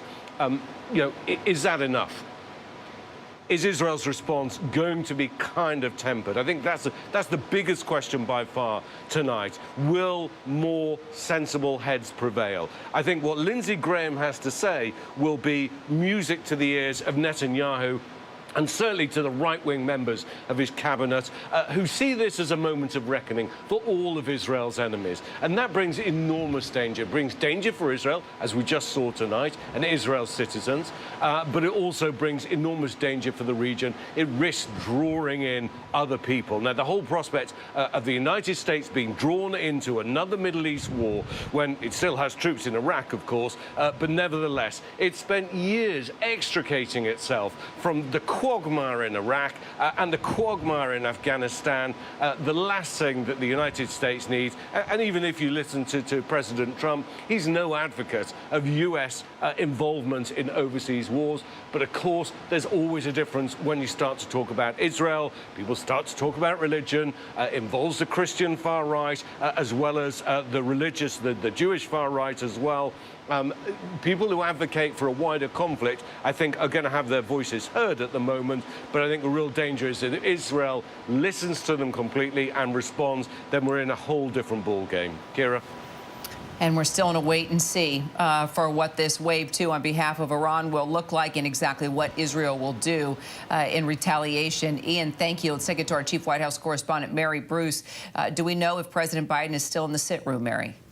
We don't know exactly if he's still in the sit room right now, but of course he was monitoring this unfold in real time there with his national security team and Vice President Kamala Harris. What we do know is that there will be some kind of response. The big question, of course, is whether the U.S. will play any role in that response. The White House earlier today making very clear that there will be severe consequences for an attack like this. Of course, we do know that the U.S. has said that they will provide additional defensive support if needed. They'll protect U.S. forces operating in the region, obviously. obviously. And, you know, to Ian's point there, when you think back to what happened in April, the U.S. at the time made, you know, a big point of stressing that while they were helping to defend Israel, that when it came to the response, that the U.S. made very clear they had no role in any offensive operation. I would not be surprised if you see something similar play out here. Of course, this is, you know, a different attack, different circumstances. The big picture here cannot be lost, that this is exactly what the Biden administration and what President Biden have been trying to avoid for almost a year now.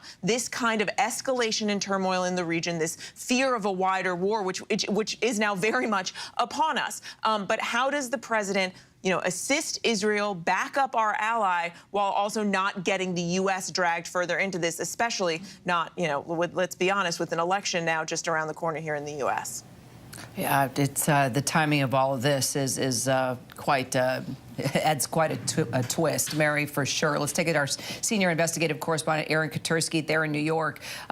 You know, this strike happening so close to the high holiday, the Jewish New Year. It starts at sundown tomorrow. Aaron, you were reporting that concerns overseas translating here to concerns here at home, and law enforcement already taking up precautions, adding more security to synagogues in the New York area. And they were doing that not just in New York. We heard from Los Angeles, from a number of departments, that we're going to be paying extra attention to places associated with the Jewish community in advance of the high holidays, beginning, as you say, tomorrow evening, the start of Rosh Hashanah. But more importantly, what precipitated what's unfolding now, the death of Hassan Nasrallah, the Hezbollah leader, in an Israeli attack, that in and of itself may not galvanize any individuals in this country. He doesn't have a big following in the United States, but what's playing out on TV, their intelligence officials are a little more concerned that that could cause somebody to act out. And in fact, we just had a look at an assessment from the Department of Homeland Security saying that in addition to this missile barrage, one concern for the United States would be whether Iran follows it up with attacks on cyber infrastructure, cyber attacks on American infrastructure. That would be one concern here, in addition to the lone wolf who may see what's going on their TV and decide to take matters into their own hands. That's why the alert among law enforcement officials in this country has been so high ever since last October 7th and leading to the year anniversary since the Hamas attack on Israel, Kira. Aaron, thank you. Senior national policy reporter Ann Flaherty joining us from the Pentagon now. What's the word there at the Pentagon? And as we know, additional U.S. troops have been sent to the region, not to get involved in any type of ground war, of course, but there are assets out in the waters to help. And the president has made it very clear that the U.S. military will help Israel defend itself. But what do we know at this point, after we've witnessed this first wave of missile attacks on behalf of Iran? What will be the role of those extra added U.S. troops, and what happens next as we wait for Israel to make a decision? And do we know if our military leaders are in contact with the IDF or leadership there in Israel? Well, Kira, they say that they are certainly in constant contact. One of the things that we're just learning now at this hour is that the U.S. did help in intercepting some of these missiles. You know, one of the things that I think was interesting was about 20 minutes before the barrage began, we saw a statement come across our emails from the Pentagon saying, you know, if Iran acts, the U.S. and Israel believes that it should endure significant consequences. That's a quote, significant consequences.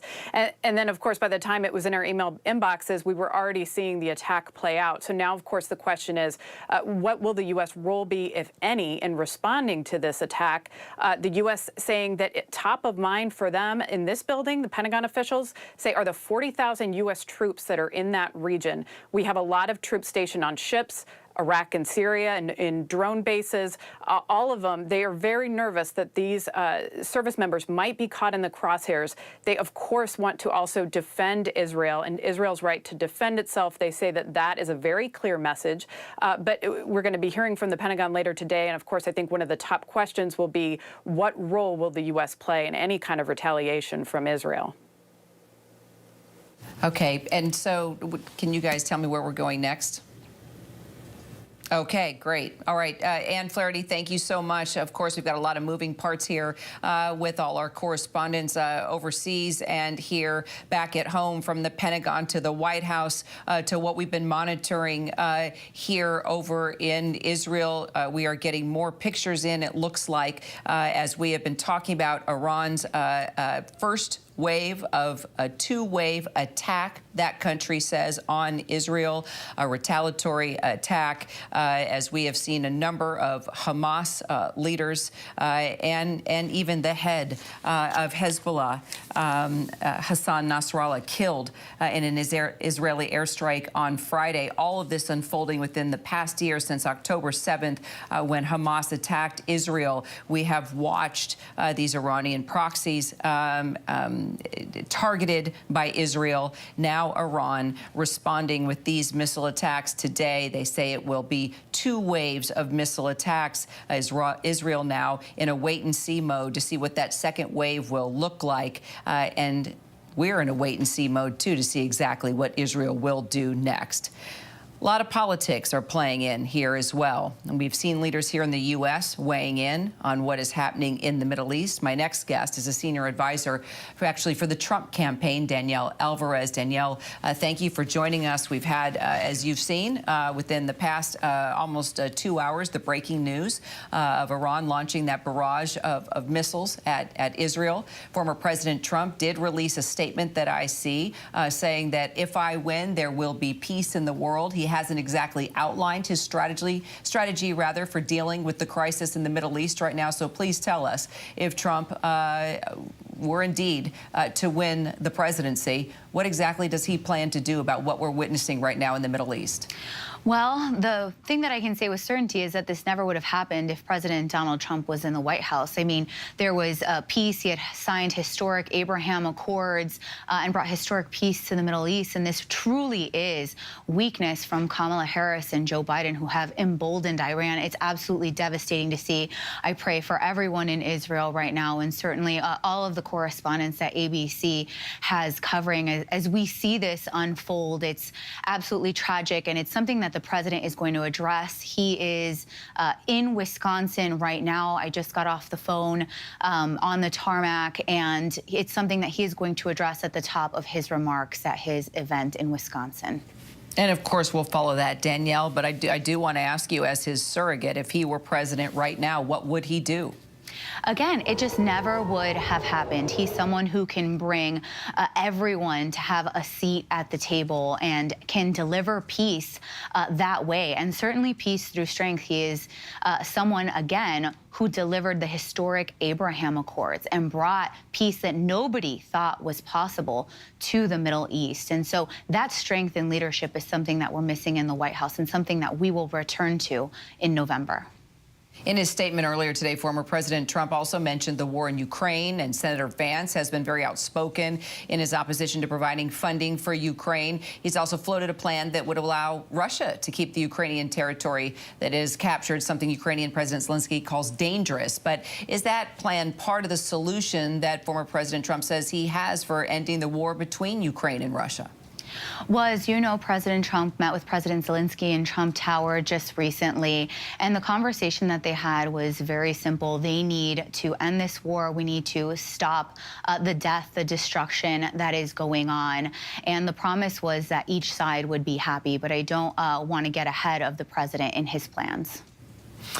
Well, Senator Vance once said that Trump would veto a nationwide abortion ban. I want to talk about what's going to happen tonight, and that is the vice presidential debate that's going to be taking place. As we know, during the presidential debate, Trump said he had never discussed that with his running mate. Vance later said, quote, learned his lesson about speaking for Trump. But why did he say that in the first place? And what do you expect him to say tonight as we take this debate with Governor Tim Walz? I think the most important thing to keep in mind as we head into the vice presidential debate tonight is that voters really are yearning to hear a about policy. We learned that obviously from the ABC debate that was hosted not long ago, that voters want to know what each candidate is going to do on those key issues that polling tells us is top of mind. And those issues obviously include the economy, inflation, obviously the border. I think, you know, I would imagine CBS is going to pivot, and we're going to talk a lot about what is currently unfolding in the Middle East now. And it is these vice presidential nominees' challenge to deliver the message for each of our tickets to voters. And obviously, on the Republican side, on the Trump-Vance ticket, we know that there is a track record for a strong economy, for a secure border, for safety and peace through strength at home and abroad. Well, there's a clear divide in the polling right now where men favor the Trump-Vance ticket and women are favoring Harris and Walz. Senator Vance has come under fire, as we know, for some of his past comments criticizing what he called childless cat ladies. Do you think tonight gives him a chance to do a little damage control? You know, actually, in previous elections, for example, in the 2016 elections, the Democrats won female votes by 12 points in the latest CNN poll. Actually, President Trump had cut that margin by 2 points. So we're doing well in all polling, whether it's battleground polling, whether you look at numbers like with Hispanic voters, whether you're looking at numbers with young voters, cutting in margins with black voters. And again, it's because President Trump is trusted on those top issues. Voters feel like he can restore the economy and really believe in his promise to make America great again, to unleash American energy, to unleash the American worker.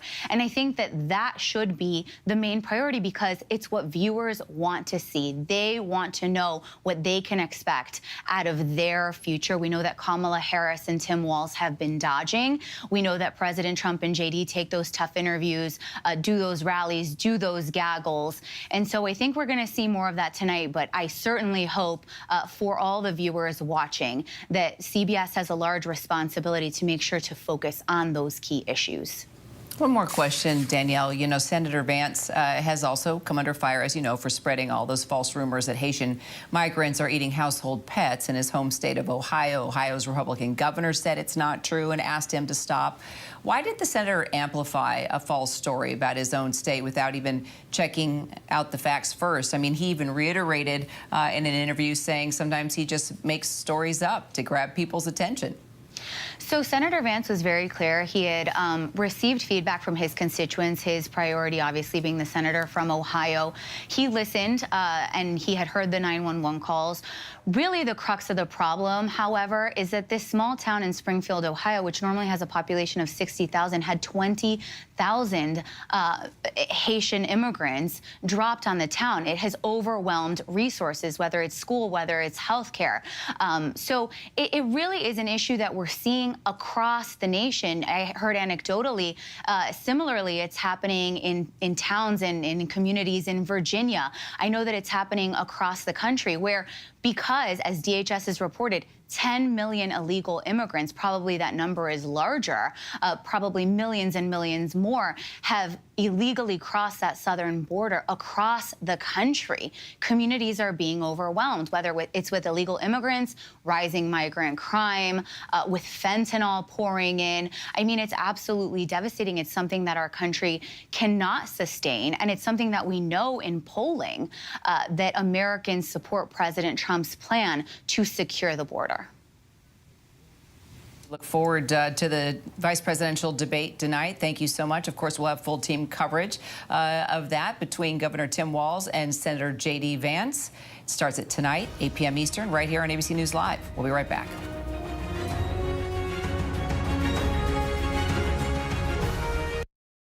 Whenever, wherever news breaks, it's so important to always remember that lives are changed. Here in London, in Buffalo, Uvalde, Texas, Edinburgh, Scotland. Reporting from Rolling Fork, Mississippi. Ukrainian refugees here in Warsaw. We're heading to a small community outside of Mexico City. Getting you behind the stories as they happen. ABC News Live Prime. We'll take you there. Stream ABC News Live weeknights wherever you stream your news. Only on ABC News Live. It's the only way you feel connected to anyone. It becomes everything. There's so much hate. The more time I spend on social media, the more anxious I feel. Teenagers agreed to share their private accounts and digital experiences. You edit your body to be something it's not. I don't want to look at my kids' TikTok. People would just call you the N-word.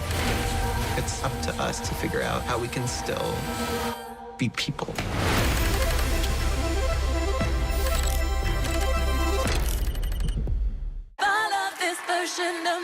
America's #1 most watched daytime talk show is ABC's The View. You all heard it here first. I love it. I'm there for it. Hot topics, political views. That's what we're about. Voices that matter. It all goes down right here. That's why it's called The what? The View. I love it. I'm all in. Second that. This is going to be must-see TV, and so much could happen. One great idea can change your life. That's what Shark Tank does. That's the American dream right there. This calling is for my kids. What you've done is remarkable. I'm going to make you an offer. One of the most innovative things I've seen in my life. This could be our biggest deal ever. Emmy-winning Shark Tank season premiere October 18th on ABC and stream on Hulu.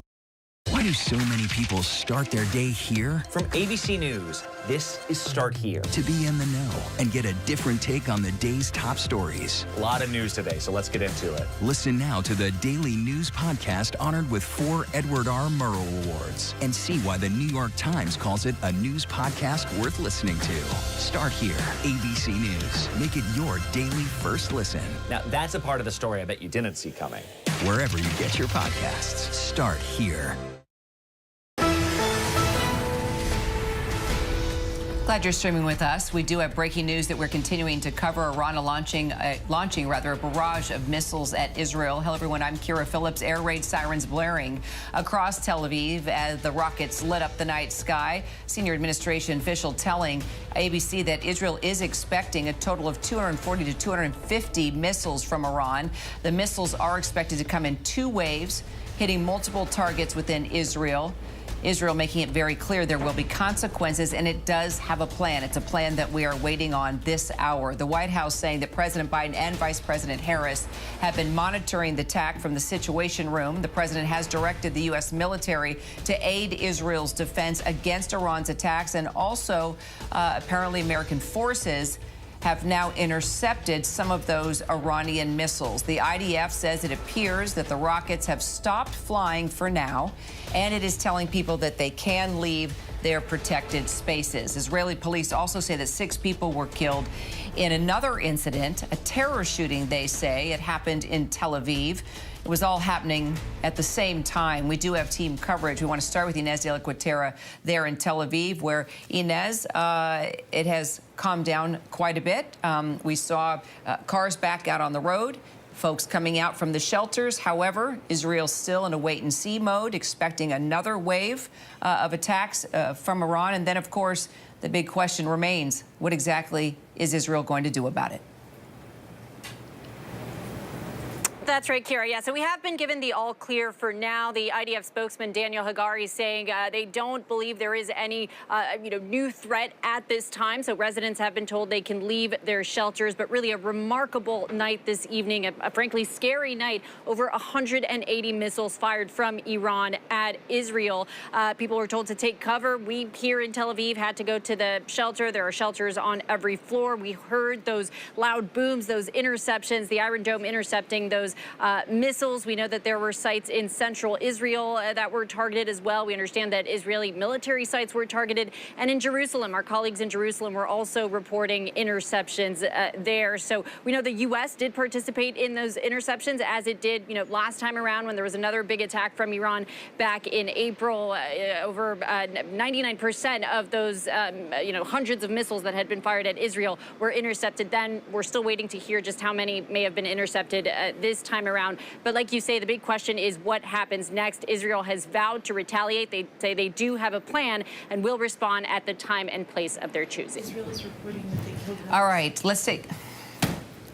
Can we go to Seth Crumrich, please. Retired colonel in the United States Army and former chief of staff at Special Operations Command Central. Seth, it's great to have you at this time when we're sitting here in this wait-and-see moment. Not sure what exactly Israel is going to do. We saw that first wave of missile attacks that seemed to, I guess, been through the Iron Dome, taken down without issue. Folks there in Israel back on the streets, coming out of their shelters. However, Iran saying there is going to be a second wave, and what exactly that could mean. And then, of course, what exactly is Israel going to do? So just your background and your understanding of how the Middle East works and attacks that we have, of course, watched over the years.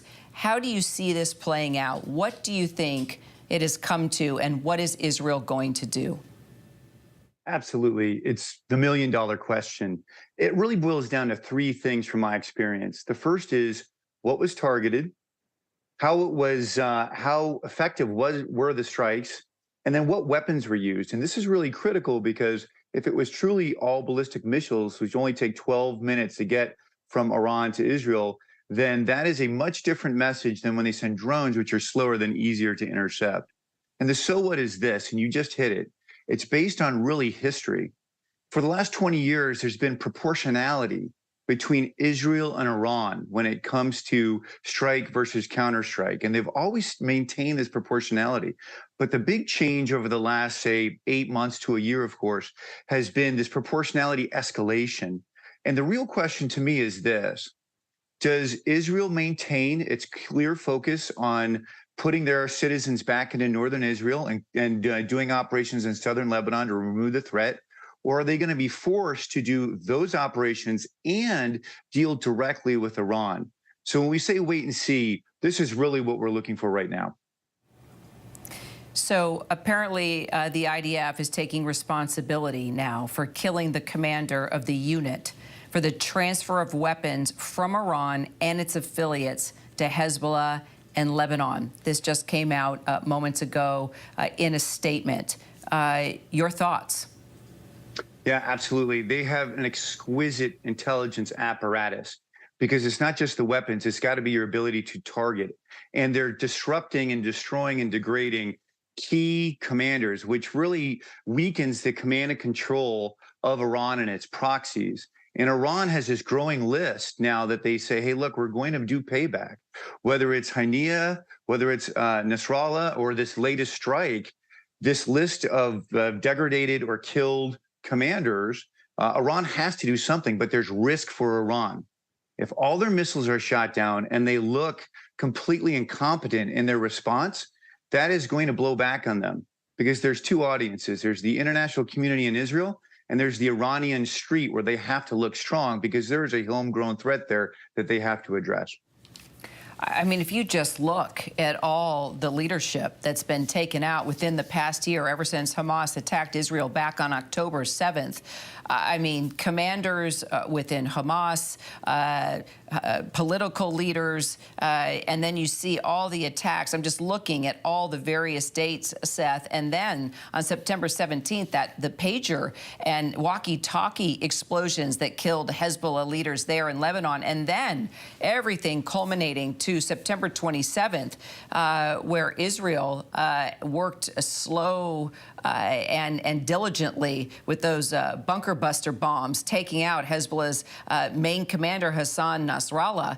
I mean, Iran is losing all its support, all its proxies. I mean, are they going at it alone now? And what do you think that means? Is it possible that in any way, shape, or form they will be forced to back down? Or does Israel go so hard it takes out the regime? No, it's a great question. This is really all about context. So yes, key leaders have been killed from Hezbollah, but Hezbollah is a very large organization. It's much more sophisticated than Hamas.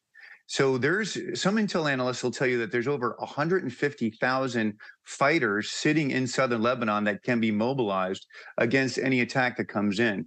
So it's critical to disrupt that command and control by killing all those commanders and making their response to any sort of Israeli incursion to make it disjointed or just not synchronized. And that will maximize the effectiveness of any operations that Israel takes. But make no mistake, Israel's goal here is to put their citizens back in northern Israel. It's not to go in and hold ground inside of Lebanon for a long period of time. And one of the main reasons is that there's 150,000 mobilized Israeli soldiers that have to cover all of these fronts: Gaza, West Bank, Golan Heights, southern Lebanon, and northern Israel. So there is a limit to what they're going to be able to mass and be able to execute. You add these strikes in today, there's a calculus that's going on in Tel Aviv right now for what are our priority targets and how are we going to address them. So the next 24 to 48 hours will be fascinating. And we're watching closely. Seth, appreciate you. We want to take it now to Beirut, where our foreign correspondent Marcus Moore is. What's the latest from Beirut, Marcus? Well, Kara, we are continuing to watch and wait for what happens next, as we have really seen a remarkable event unfold in Israel. Iran firing some 180 rockets, as we heard Inez reporting. Many of those rockets raining down over Tel Aviv and other parts of Israel.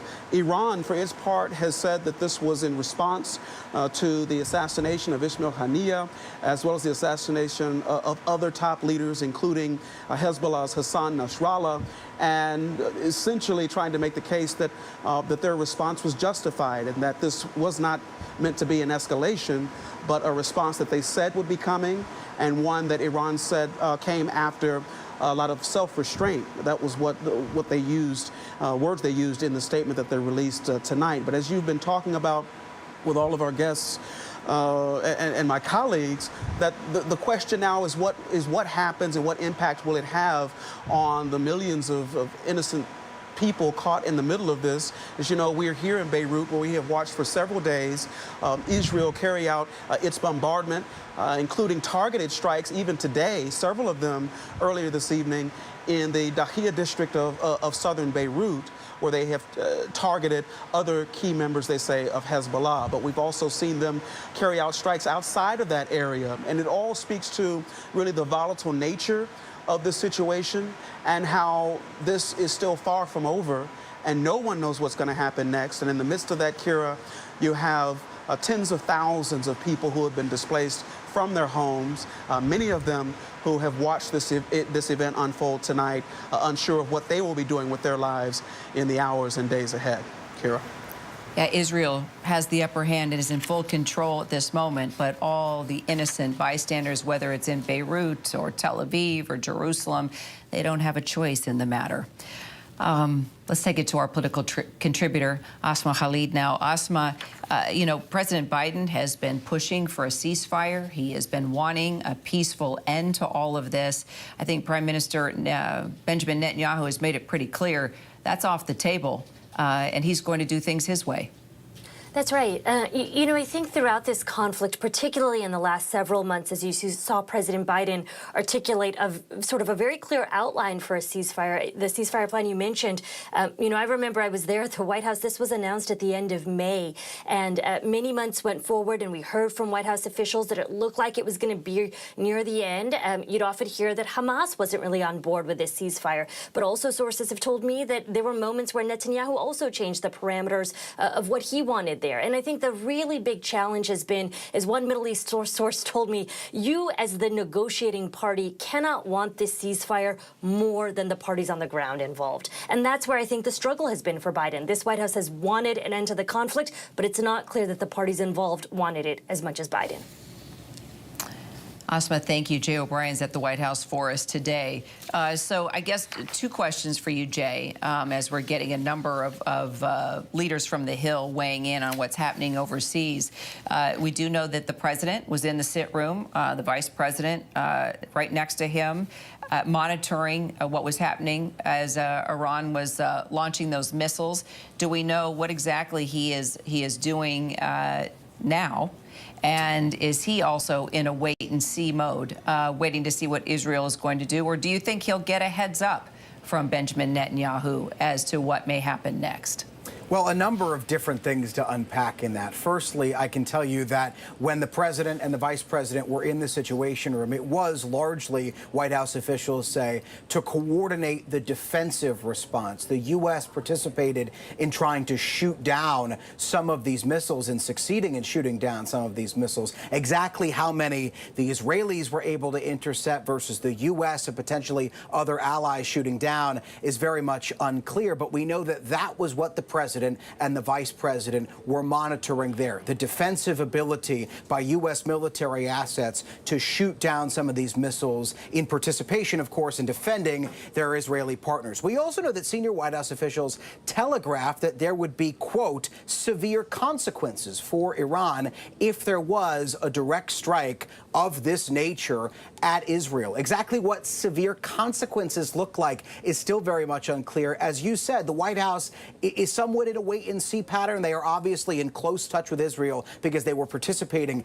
in shooting down some of these missiles. But to your question of will the White House get a heads up as to any kind of retaliatory response Israel crafts here, that is an open question. No one really knows the answer to that. I'll give you a good example. When Israel took out the leader of Hezbollah in that strike on that building that they said was a Hezbollah headquarters, U.S. officials got an update about that strike while it was in motion. They learned that it was happening while it was in progress. So how much of a heads up they might get to an Israeli retaliation here is still very much unclear. I can tell you, we know that White House officials are going to get questions like that and others over the course of the day. The White House press briefing was supposed to take place some time ago. It's now scheduled to begin really any moment now. And White House National Security Advisor Jake Sullivan will be there to brief on this issue, Kira. And we will definitely take that live as soon as it starts.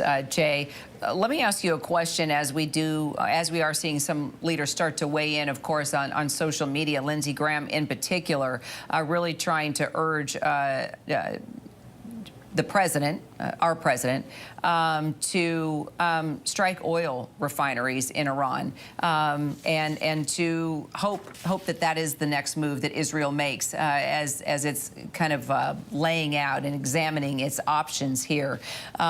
Lindsey Graham saying this is the moment of choosing for the free world regarding Iran. The Ayatollah and Iranian regime are religious Nazis who want to destroy the state, their words, not mine. They want to purify Islam and attack the United States. Again, their words, not mine. The missile attack against Israel should be the breaking point, and I would urge the Biden administration to coordinate an overwhelming response with Israel, starting with Iran's ability to refine oil. These oil refineries need to be hit and hit hard because that is the source of cash for the regime to perpetrate their terror. Your thoughts, and what are you hearing from the White House? Well, I can tell you, I mean, what Lindsey Graham says is in line with what we've seen reported, our Matt Gutman reporting, for instance, some of the more hardline Israelis believe as well, a direct strike on Iranian oil capabilities. But in looking at statements that we've seen from congressional leaders, some of Lindsey Graham's colleagues, as Lindsey Graham so often is on the issue of Iran, he has gone further than any other Republican or Democrat at this hour. He is calling for that direct strike for Israel to strike Iranian oil refineries and, as you said, for the U.S. to support in that operation if it were to take place. What I've seen in statements from other congressional Republicans, for instance, again, Lindsey Graham's colleagues in the Senate and in the House, is this idea of supporting Israel, of denouncing Iran. Roger Marshall, for instance, on the Armed Services Committee, said that, quote, Iran is a danger to, quote, danger to freedom. But no one goes as far as Lindsey Graham does to call for any kind of direct strike on Iran. They say that Israel has the right to retaliate, but they certainly don't go as far as Lindsey Graham does in saying that the U.S. should aid in any kind of direct Israeli retaliation onto Iran. So Lindsey Graham somewhat out on an island at this hour with that statement. But there's another thing to keep in mind here, which is Lindsey Graham, in those tweets that you were just reading off, also said that he talked to former President Trump and gave him that reasoning too. Jay, we're going to take you right to the White House now where that briefing's taking place right behind you. Just a few questions because this is an ongoing situation and I need to get back to my desk. Today, Iran launched nearly 200 ballistic missiles towards targets in Israel. The United States military coordinated closely with the Israeli Defense Forces to help defend Israel against this attack. U.S. naval destroyers joined Israeli air defense units in firing interceptors to shoot down inbound missiles. President Biden and Vice President Harris monitored the attack and the response from the White House Situation Room, joined in person and remotely by their national security team. We are still working with the IDF and the authorities in Israel to assess the impact of the attack. But at this time, and I stress at this time, we do not know of any deaths in Israel. We are tracking the reported death of a Palestinian civilian in Jericho in the West Bank. We do not know of any damage to aircraft or strategic military assets in Israel. In short, based on what we know at this point, this attack appears to have been defeated and ineffective. This was first and foremost the result of the professionalism of the IDF, but in no small part because of the skilled work of the U.S. military and meticulous joint planning in anticipation of the attack. We are also aware of reports of a terrorist attack in Jaffa that took the lives of a number of Israeli civilians and wounded several others today. Our condolences go out to the families of the victims and to the family of the Palestinian civilian in Jericho. Obviously, my update here is based on early reports, and we reserve the right to amend and adjust as necessary as we gather more information. The word fog of war was invented for a situation like this. This is a fluid situation. We will consult with the Israelis on next steps in terms of the response and how to deal with what Iran has just done, and we will continue to monitor for further threats and attacks from Iran and its proxies. We are particularly focused on protecting U.S. service members in the region. And with that, I'll take just a few questions. Yeah. Thanks, Jake. Is the administration making any preparations to evacuate U.S. citizens from Lebanon or elsewhere in the region?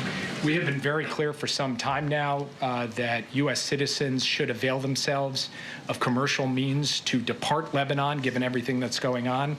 We have said that from this podium, from multiple podiums. We continue to say that, but we have not begun triggering a non-combatant emergency evacuation, a NEO, and do not have an intention to do so at this time. If that changes, we'll let you know. But we continue to reinforce the point. American citizens in Lebanon should follow the guidance from the State Department, which is to find civilian commercial means to depart, because in extremis, we may not be able to get them out safely. Yes. Thanks, Jake. What is the U.S. view on whether Israel should retaliate, and what is your concern about this leading to a wider escalation of war in the region? We've had some initial discussions with the Israelis in the aftermath of this at the military level and also at the White House to Prime Minister's office level. We'll continue those conversations in the hours ahead. I'm not going to prejudge or get ahead of anything. We want to have some deep consultations with the Israelis, and I'll have more to report to you after we get the opportunity for deeper discussions. And escalation in the region? Obviously, this is a significant escalation by Iran, a significant event, and it is equally significant that we were able to step up with Israel and create a situation in which no one was killed in this attack in Israel, so far as we know at this time. We are now going to look at what the appropriate next steps are to secure, first and foremost, American interests, and then to promote stability to the maximum extent possible as we go forward. Yeah. Back in April, the president's message to Israel was to take the win when the U.S. and Israel were able to intercept the barrage of Iranian missiles. Is he recommending a similarly limited response this time? I will not, from this podium, share the president's recommendations. He will have the opportunity to share them directly. We're going to have, as I said, ongoing consultations with the Israelis this afternoon, this evening. It is too early for me to tell you anything publicly in terms of our assessment or in terms of what our expectations are of the Israelis or the advice that we will give them. So will he be speaking to Prime Minister Netanyahu today? I don't have anything to announce from this podium, but I can tell you that he is tracking this minute by minute. We are very much deeply in touch with the Israelis, and insofar as we have calls to read out, we'll make sure to read them out with you. Just last question, then I'll turn it over. Thank you, Jake. In April, after Iran struck Israel, the U.S. issued a number of sanctions as a consequence. This morning, the president said there would be severe consequences if Iran carried out this attack. What are those consequences, and are they more severe than sanctions? Totally legitimate question, and that answer will come based on the conversations and consultations we have with our Israeli counterparts. It's too soon for me to stand before you today and give you an answer. What I can tell you is this. We are proud of the actions that we've taken alongside Israel to protect and defend Israel. We have made clear that there will be consequences, severe consequences for this attack, and we will work with Israel to make that the case. Thank you very much. Thank you. Thank you, Jake. Thank you, Jake. Okay, on to the rest of the programming here. This morning, President Biden was briefed by his Homeland Security Advisor, Liz Sherwood-Randall, on the latest impacts of Hurricane Helene, and this afternoon he will receive an interagency briefing on the Hurricane Helene response and recovery efforts. At the president's direction, the Biden-Harris administration continues to use every tool available to get assistance and resources to the communities that need them the most. Yesterday, the president approved a major disaster declaration for Georgia, which will unlock additional assistance to help those recovering. This is in addition to the major disaster declaration swiftly approved by the president following requests from North Carolina, South Carolina, and Florida, as well as requests for emergency assistance across 7 states. Tomorrow, the president will travel to Raleigh, North Carolina, where he will visit the State Emergency Operations Center to meet with local officials and also first responders. And the vice president will travel to Augusta, Georgia tomorrow, and will then head to North Carolina in the coming days.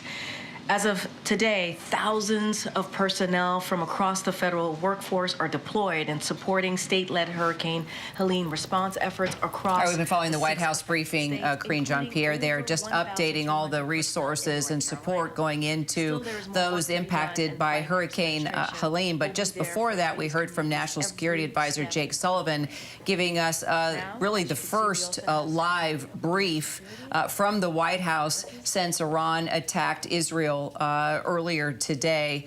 And looks like Mayorkas is now stepping up to the mic. He's probably going to talk about immigration efforts there. But we're going to bring it back to our Jay O'Brien, who's at the White House for us while this briefing is going on. Jay, the National Security Advisor there, talking about, and Alex Prochet, thank you for joining us now as our breaking news coverage continues. We were both listening, Jay, to Jake there, confirming that U.S. destroyers did shoot down some of those inbound missiles. So we were talking about the Iron Dome was able to deflect, of course, a number of those missiles coming in from Iran in that first wave of attacks. But now we are getting confirmation that the U.S. was able to assist as well and working with the IDF now to also assess the impact of those missiles that did move into Israel. Right now, apparently, according to Jake Sullivan, no deaths in Israel at this time. That's good news.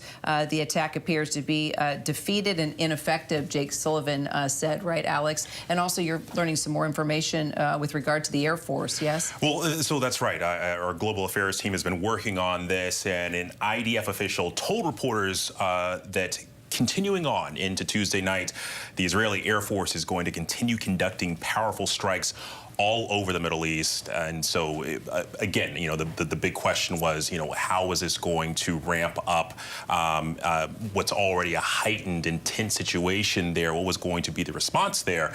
And we're getting a little bit of a telegraph here, which I don't think that anybody is shocked to see. But it's clear that, you know, there's going to be a response from Israel into tonight. Right, and the question is how big will that response be? Absolutely. Yeah, there have been these little incursions inside Lebanon. Now, you know, air assets in full force protecting the area and clearly looking for any more action on behalf of Iran as well, yes? Well, yeah, but one of the things that was interesting going into, you know, today's retaliatory attack, you know, Israel had mentioned that all of the attacks that it had carried out were in direct response and in their words, measured, right? And so with this, and even though it does seem like a lot of this was thwarted by Israeli and American forces, you know, how does that retaliatory action play out? What is the equal in their eyes? And Jay, we know that the president was in the sit room with the vice president, and of course all his key leaders watching everything go down once the first wave of attacks came through. Iran threatening a second wave of missile attacks, however, but it seems this moment in Tel Aviv, things are calm. People have been allowed to come out of the shelters, get back onto the streets. But clearly, I guess it's a wait and see on two fronts. Will Iran attack Israel once again? And what exactly is Israel going to do about it? Yeah, and Kira, Jake Sullivan just answered a few questions that a lot of us had in the White House briefing. I just want to tick through the various questions that he answered. The first question was, we knew that the U.S. supported Israel in shooting down these ballistic missiles, but we did not know how. We didn't know what military assets were used. Were they fighter jets, etc.? Jake Sullivan says they were naval destroyers shooting intercept missiles, so shooting their own missiles designed to target and take down those Iranian missiles. That's the first thing he answered. The other thing he answered is something you just noted, which is that early assessments, and he stressed that those assessments are early, but early assessments show that there are no Israeli deaths as a result of this Iranian attack. And then he goes on to say that President Biden is monitoring this situation minute by minute, but he doesn't have much to say yet as to exactly what the Israeli response will be and how much of a role, if any, the U.S. would play in that Israeli response. There's a telling thing that he said, in which he said there are conversations ongoing right now at this hour between the White House and Prime Minister Benjamin Netanyahu's office. He did not say whether President Biden plans to speak directly with the Prime Minister, but then he said there are, quote, ongoing consultations with the Israelis. He called this a, quote, significant escalation, but he did not say exactly what the U.S. response and certainly what the Israeli response would be to all of this. All of that to underscore your point that there is so much uncertainty at this hour as to exactly what Israel plans to do now in not just the coming hours, but the coming days. Well, and Jay, you're talking about those conversations between Netanyahu and the White House. I want to bring in our Inez de la Gatera, who's live in Tel Aviv right now. Inez, to that point, I mean, what do we know about Israel's response thus far? Yeah, Alex, I mean, the Israelis have vowed to retaliate. They say they do have a plan and they will respond at the time and place of their choosing. But we understand, speaking to Israeli officials, and, I think analysts widely agree that this time around the response will be quick. So last time around in April, when Iran fired, hundreds of missiles at Israel, it took 5 or 6 days for Israel to respond. In this case, we're expecting it to be much shorter. So potentially this evening, potentially, tomorrow, we'll have to wait and see. But we do expect the response to be a lot quicker. What that response will look like, we don't know. And I think to Jay's point, it'll be interesting to see what the U.S. Kind of pressures Israel to do and whether Israel listens. We know in the last few days, the U.S. had been pushing for diplomacy. Prior to Hassan Nasrallah being taken out, the U.S. had been calling for that 21-day ceasefire. Israel seems to have grown increasingly comfortable with defying the U.S. And so it'll be interesting to see when it comes to this, retaliation here, whether Israel kind of, works hand in hand with the U.S. or decides to kind of defy the U.S.'s wishes and respond, as it says, at the time and place of its choosing. Well, it sure seems that President Biden, who was pushing for a ceasefire, that idea right now is off the table. Let's take it to foreign correspondent Marcus Moore, who's in Beirut. What's the word from there, Marcus? Well, Kira, there were gunshots that we heard in the air, in the streets of Beirut behind us. Also, there were people dancing and playing music and cheering in the streets. All of this in response to Iran's rocket barrage this evening. Certainly this has been a very significant week for people here in Beirut, particularly following the assassination of Hassan Nasrallah, because as I speak to you now, we are in several days of mourning here in Lebanon and in several other countries across the Middle East. And so a lot happening here. And to Inez's point about what happens next and whether the U.S. Can put enough pressure on Israel to contain whatever their response might be. I think when you talk to people here in Lebanon, they have long said that the U.S. U.S. officials are the only ones that can stop Israel from its bombardment or from expanding this conflict and this war.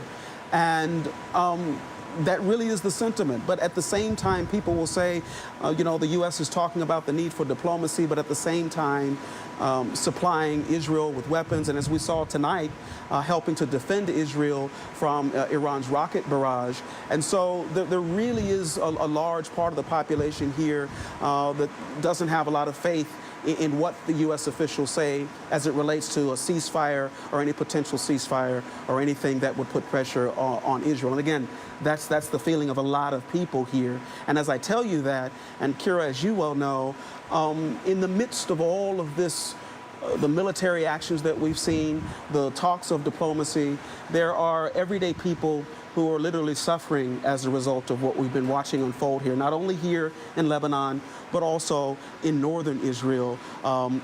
They can't go back to their homes. And here in Lebanon, it's the same story. And people have lost their loved ones in the midst of what's happening here. So as we talk about what could happen next, and while diplomacy seems to have fallen short, it is the only hope that people have on either side of the border here for there to be some resolution to this. All right, Marcus, thank you. I want to take you straight to the State Department now. I understand the briefing has begun. Can you tell me who? Okay, let's listen in. And its partners was able to successfully defeat this attack. This was a brazen, unacceptable attack by Iran, and every nation in the world must join us in condemning it.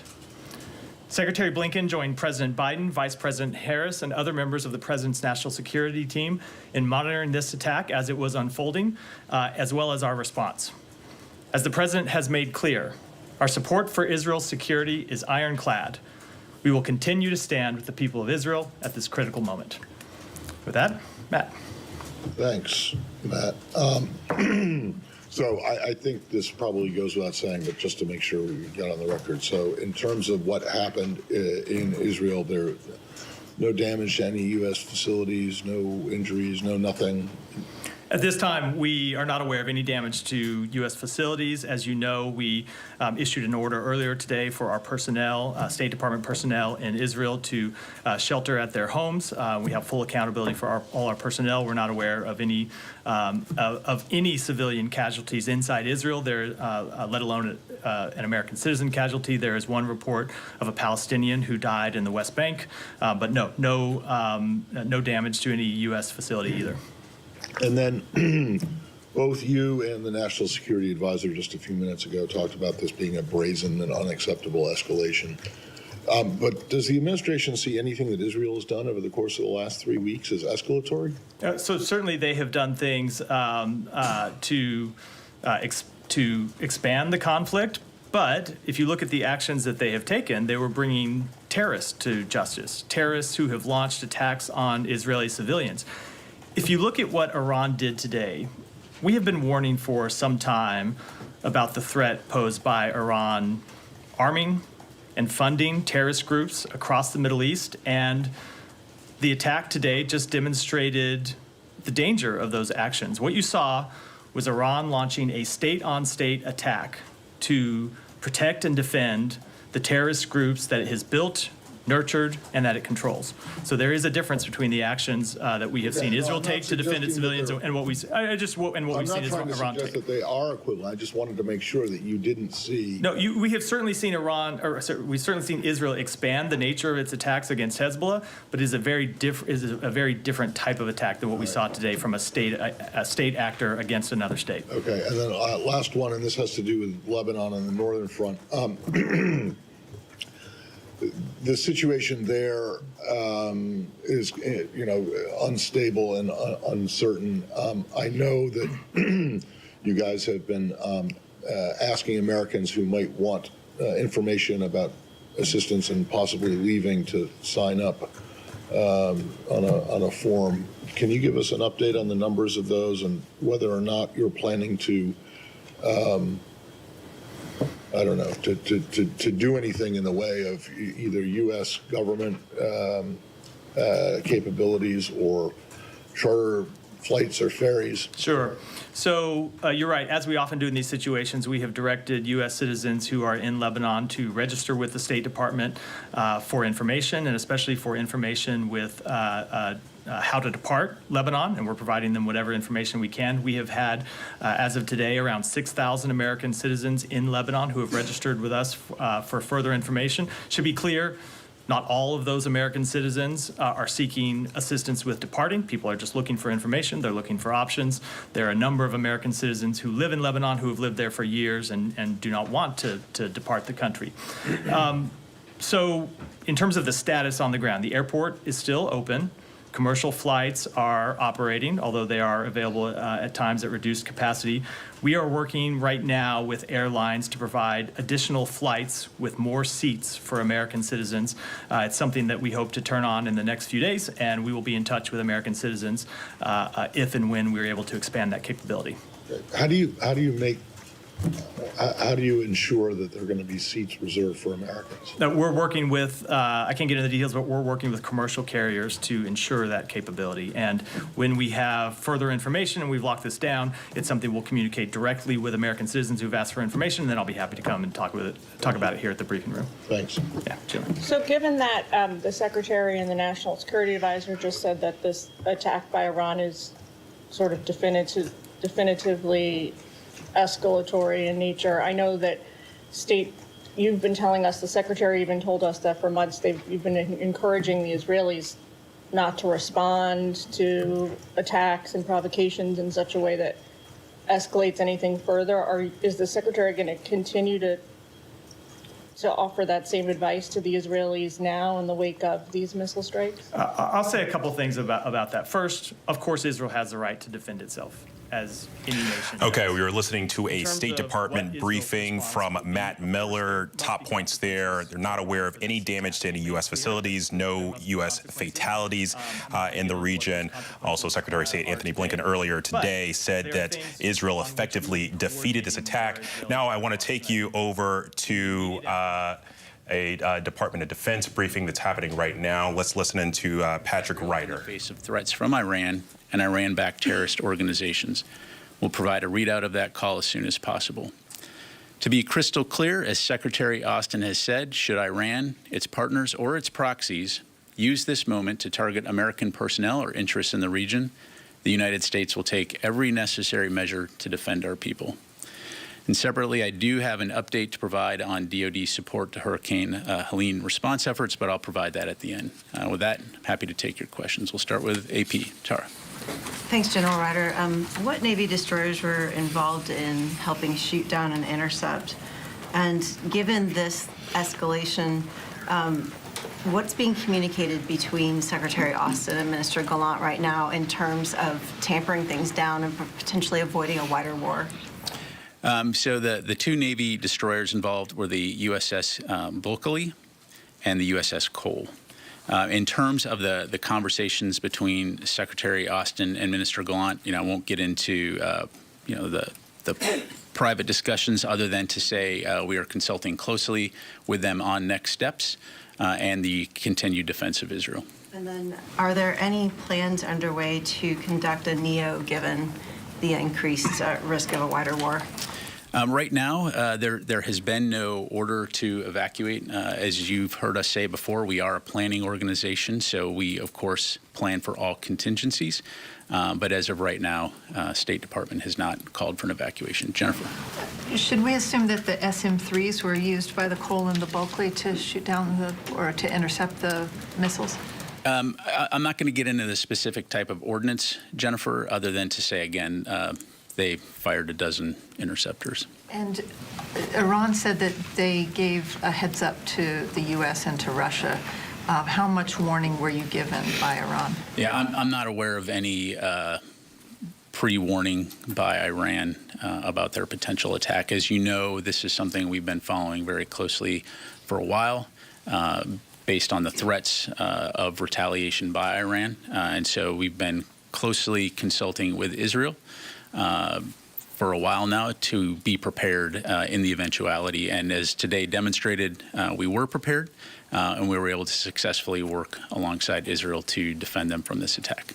Let me go to Carla. Thanks, Pat. You said that the destroyers shot down Iranian missiles. Where do they come from? Were they all from inside Iran, or was some also from Yemen being shot by the Houthis? Carla, to my knowledge, and again, we're still assessing this, these were all launched from Iran, ballistic missiles. And what I said was that they fired the interceptors towards those missiles. So. And then were any other U.S. assets involved in this defense? Of course, we have a lot of capability in the region, a lot of things that are there to be prepared for a wide variety of threats. But in terms of the launching of these interceptors, it was those 2 destroyers. So just being clear, no ground-based interceptors were used in this. Correct. Were the were you aware of any duds that didn't fire off, that maybe Iran wanted to fire more than the roughly 200? As I mentioned, we're still assessing the outcome of the attack, and so we'll have much more information later. But these are all, our initial reports. And then on the second call with the Secretary and Minister Gallant, did he urge Israel not to respond or to moderate any response to Iran, or did Gallant share any of Israeli intentions for their potential response here? Well, again, as I'm sure you can appreciate, I'm just not going to be able to get into the details of their call, other than to say, again, we're consulting closely about next steps and the continued defense of Israel. What does Secretary Austin think about the potential for an Israeli response here? Would he urge them, without saying what he said in the call necessarily, but what are his feelings about the potential? Would he urge them restraint or? Well, look, if you take a step back here, we fully support Israel's right to defend itself. You just saw a very significant ballistic missile attack by Iran against Israel. And so, we'll continue to work alongside them to support their defense. We, of course, do not want to see a wider regional conflict. You've heard us say that many times, and we'll continue to work towards that end. But we also fully understand the fact that this was a significant attack by Iran, and so we're going to continue to consult closely, and we're going to continue to support their defense. Let me go to Laura.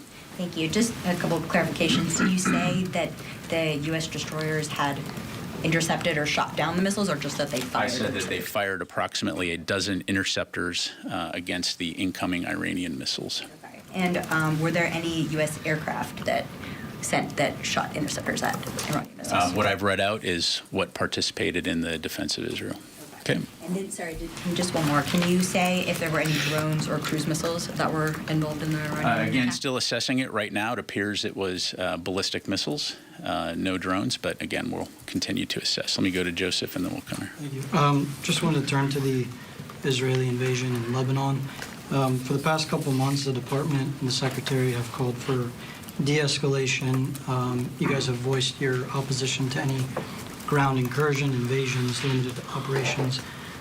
After we found out that the Israeli strike last week killed the Hezbollah chief, Hassan Nasrallah, it seems like the tone changed. From the statements last night, the department and secretary said they supported what Israel is doing. So what changed for a change in that tone and that stance from the department? Yeah, I think the biggest thing, Joseph, is we fully support Israel's right to defend itself against Hezbollah. As we understand it, they will be conducting limited operations to destroy Hezbollah infrastructure that's arrayed along the border there that could be used to threaten Israeli citizens. And so we're continuing to consult with the Israelis to better understand how they intend to go forward. Obviously, I'd refer you to them to talk or ask questions about details regarding those operations. But we fully understand as part of their overall efforts to return people home that they do need to address those threats that are along the border there. And so all that to say, we will continue to consult with the Israelis and other partners in the region long term about how we can ultimately de-escalate those tensions and get to a ceasefire. Have they asked for any help from you guys doing whatever it is that they want to do? No. Yes, sir. Were the United States surprised by the scale of the Iranian attack on Israel? Well, look, like I said before, we've been monitoring this for a while. Iran had been very public about its threats to retaliate, and so it's something that we've been monitoring. Certainly, this was a significant attack, probably about twice the size in terms of scope of what we saw earlier. But again, we're still assessing the outcomes of this. And as I highlighted at the top, we certainly condemn this reckless attack, this direct attack against Israel, and we'll continue to support Israel's defense. Several Israeli media spoke about a response tonight, Israeli response tonight to this attack, including some, not just Iran, some other Middle Eastern countries. Will the United States be assisting the Israelis in their response? Well, I'm not going to speculate about hypotheticals. I'd refer you to the Israelis to talk about, I'm asking about, will the Americans help them with their response? Well, what you're asking me is if they're going to do something, and what I'm saying is I'm not going to speculate about what or if they may do. As I highlighted to several of your colleagues, we're consulting closely with the Israelis in terms of next steps, with the emphasis being the defense of Israel. So let me go to this side of the room. Oren. Essentially a follow-up to that question, is the U.S. willing to strike Iran in response to this? Are you putting that on or off the table? Well, look, Arnett, again, I don't want to get into hypotheticals. I think I was very clear at the top that should U.S. forces be targeted by Iran or its proxies, we'll take necessary steps to defend our people. And I think we've also been very clear that we're going to support the defense of Israel. And so I'm not going to get into theoretical or speculative operations at this stage, other than to say, we mean what we say and we say what we mean. And then a follow-up question. Iran claims to have used a new Fatah missile, which is supposed to be a hypersonic ballistic missile. Can you assess whether they did use new and advanced weaponry in this attack and whether they learned from the April attack? Again, we're still assessing the attack and the outcomes, and so we may have more to provide later, but I don't have anything on that right now. Dan. Thanks for your time. Two questions, please. On Secretary Austin's statement last night, he referred to being supportive of operations along the border. Is he open to Israel using operations on both sides of the border? Along the border was a little vague there. Well, I think I'd go back to how I responded to Joseph, right? We understand and support Israel's right to defend itself against Hezbollah, as we highlighted in the readout. We understand that part of that is dismantling some of the attack infrastructure that Hezbollah has built along the border. Certainly, again, we don't want to see this, broaden into a wider regional conflict, but we understand, again, that what Israel is doing are limited operations to destroy that attack infrastructure, and then enable citizens on both sides of the border to return home. Ultimately, at the end of the day, we do think that a diplomatic resolution is the only way to achieve lasting stability and security across the Israel-Lebanon border. So, we're going to continue to work to that end. But we also, again, understand Israel's need to defend itself. And then a follow. The State Department read out a report on an attack on a diplomatic facility at Baghdad Airport last night. Have you seen any other attacks on U.S. forces, I guess, since Friday? This one would seem to be on a diplomatic facility, but be it in the last day, particularly at this heightened time of tension, or just broadly over the last couple of days? Yeah, as of right now, I'm not aware of any additional attacks. Thanks. Sir. The Iron Dome, how effective is it against ballistic missiles? And some of the televised images appeared to show some of them landing on infrastructure. Are you aware of that? In general, was this attack more effective than the Iranian attack in April? Again, understanding that a lot is still very initial. As I highlighted, initial indications are that there was minimal damage on the ground. In terms of the specifics, though, I'd have to refer you to Israel really to talk through that. And again, as more information comes in, we'll certainly know more. But the initial assessment is that Israel was able to successfully defend itself, of course, with the support from the U.S. And so, again, we may have more later on that. Helene? Thanks, Pat. I just want to be clear because it seems like we're at a very dangerous time where any kind of ambiguity from the U.S. could lead to an attack on American troops. And when you say I understand when you say that we're going to defend any attack at American troops. I also understand that that you said that no American troops were hurt. Therefore, are you saying the U.S. is not planning on a kinetic strike against Iran? Because right now, when you say there will be consequences, all of that, you're leaving it vague and people don't understand. And I want to understand, are we going to be joining Israel in hitting back against Iran in a kinetic manner? Yeah, so with all due respect, you're talking about a hypothetical future, right, and presupposing what Israel may or may not do. So I'm just not going to talk about... But you said there will be consequences, and Jake Sullivan said there will be consequences. So right, what does and that I think mean? broadly speaking, the U.S. has been clear that there will be security, economic consequences should Iran attack, but I just don't have anything to preview, specifically as it relates to that. All right. Yes, sir. Thanks, Pat. Just to clarify, did any U.S. aircraft track any of the missiles either before the launch or during the attack, even if they weren't involved kinetically in the defense of Israel?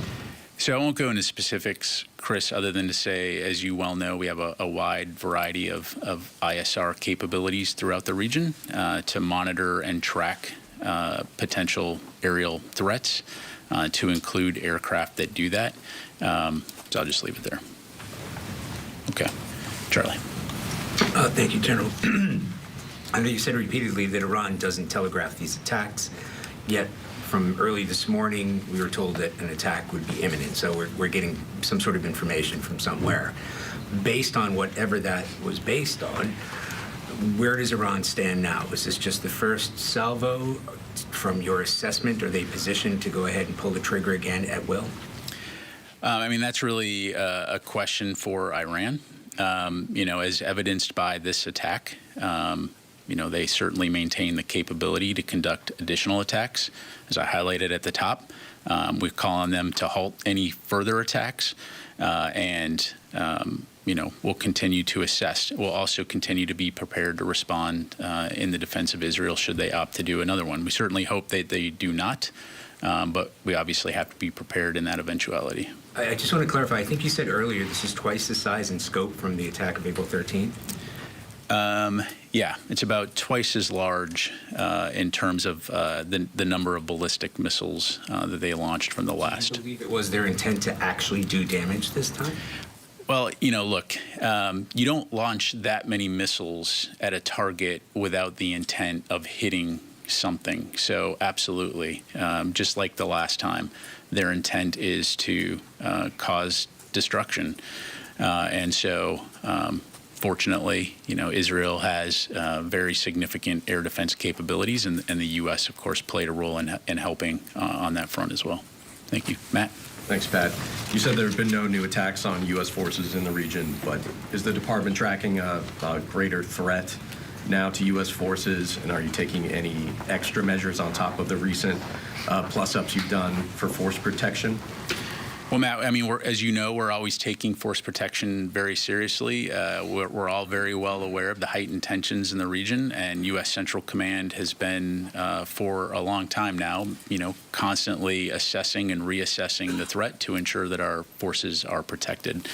Like I mentioned, I'm not aware, as I come to the podium, I'm not aware of any additional attacks beyond the one that Dan mentioned, but it's something that we'll obviously be keeping a close eye on to protect our forces. Secondly, were there any other nations other than the United States and Israel who took part in intercepting missiles or helping to track them or anything like that?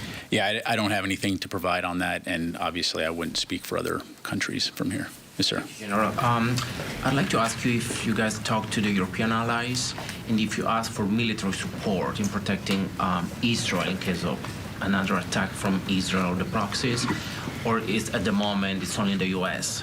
Helping Israel military-wise? Well, I'll allow other countries to speak for themselves. I will say, and we'll put a readout on this this afternoon, as soon as we're done here. The Secretary did have an opportunity to talk to his French counterpart earlier this morning, just to talk about the situation in the Middle East. This was before the Iranian attack occurred.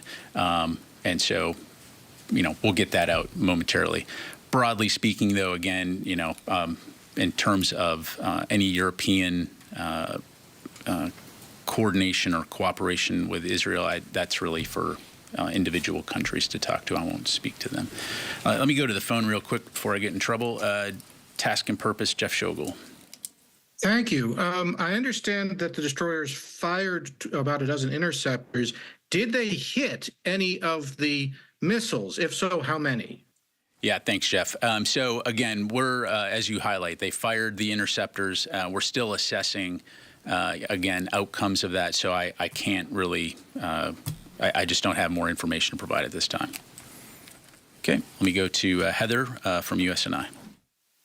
Hi, thank you so much. So you mentioned that the United States has the ability and intent to respond if any of its service members are attacked. Over on Friday, you had 2 U.S. destroyers and a LCS come under attack from the Houthis. It doesn't, which is an Iranian proxy group. So would that give, is there any intention to launch any attacks in response to those service members coming under attack? Well, first of all, Heather, as you are aware, there were no U.S. service members injured in any of those attacks. And as always, we will respond appropriately at a time and place of our choosing, but I'm not going to telegraph or, speculate on any punches at this time. All right, and Patrick Tucker, Defense One.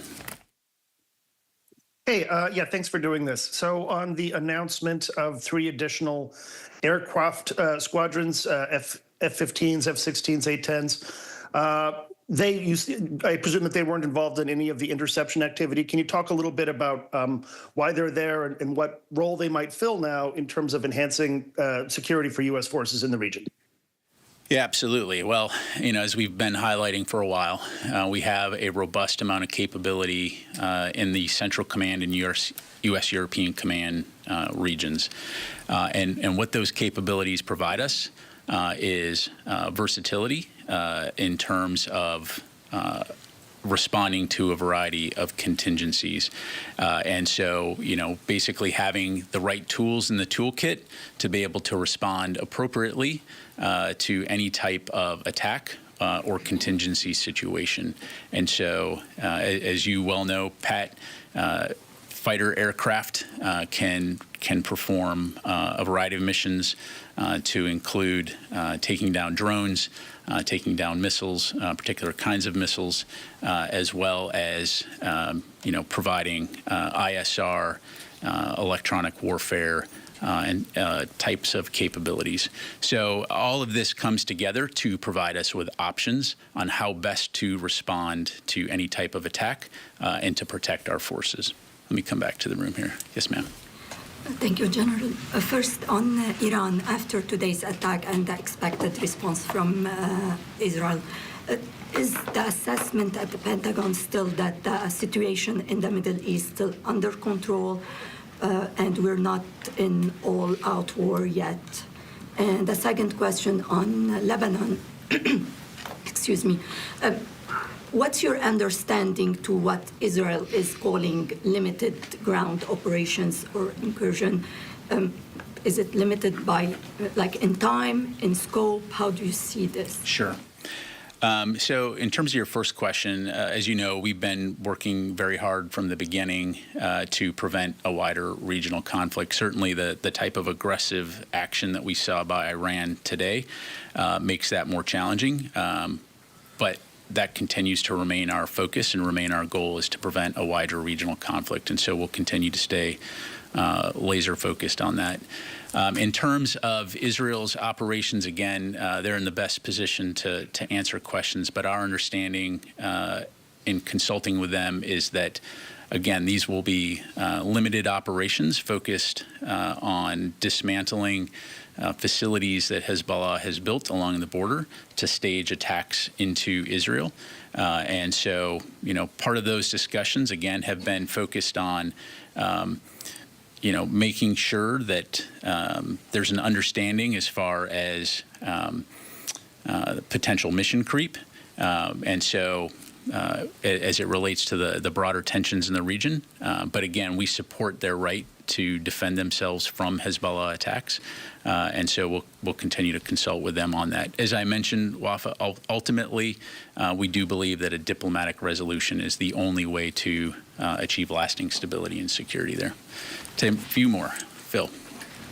A couple small questions. One is, why weren't land-based air defenses used? And did you find that you had, did the United States have fewer partners in trying to knock down these Iranian missiles this time than it did in April? I would compare it to a pallet, Phil. You're going to use the capability that you need to respond to a particular situation. So,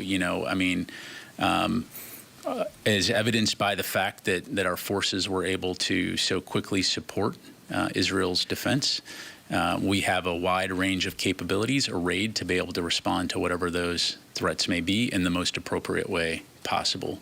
So it's less about the platform and it's more about the capability.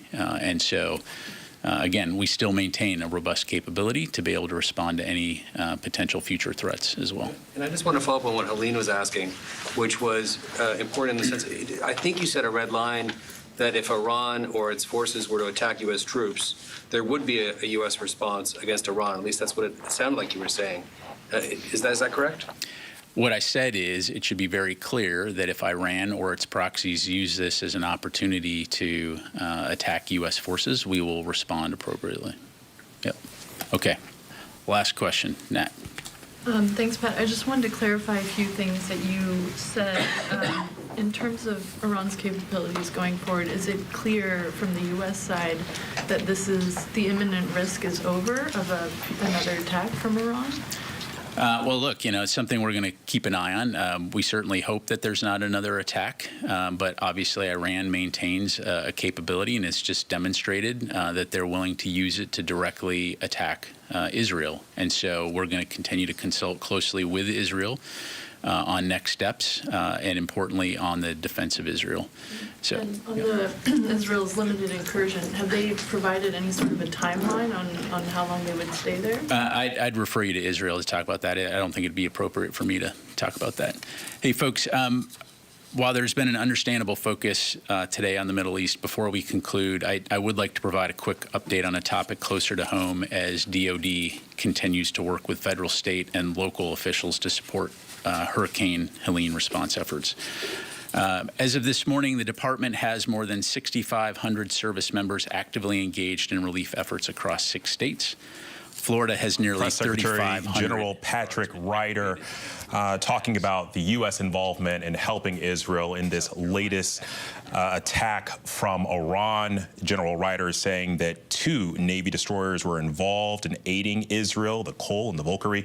I'll say that ABC News was able to confirm amongst its sources that at least 1 ship was involved. But General Ryder saying that U.S. forces fired approximately 12 interceptors to help out here. Currently, there is no order to evacuate from the State Department.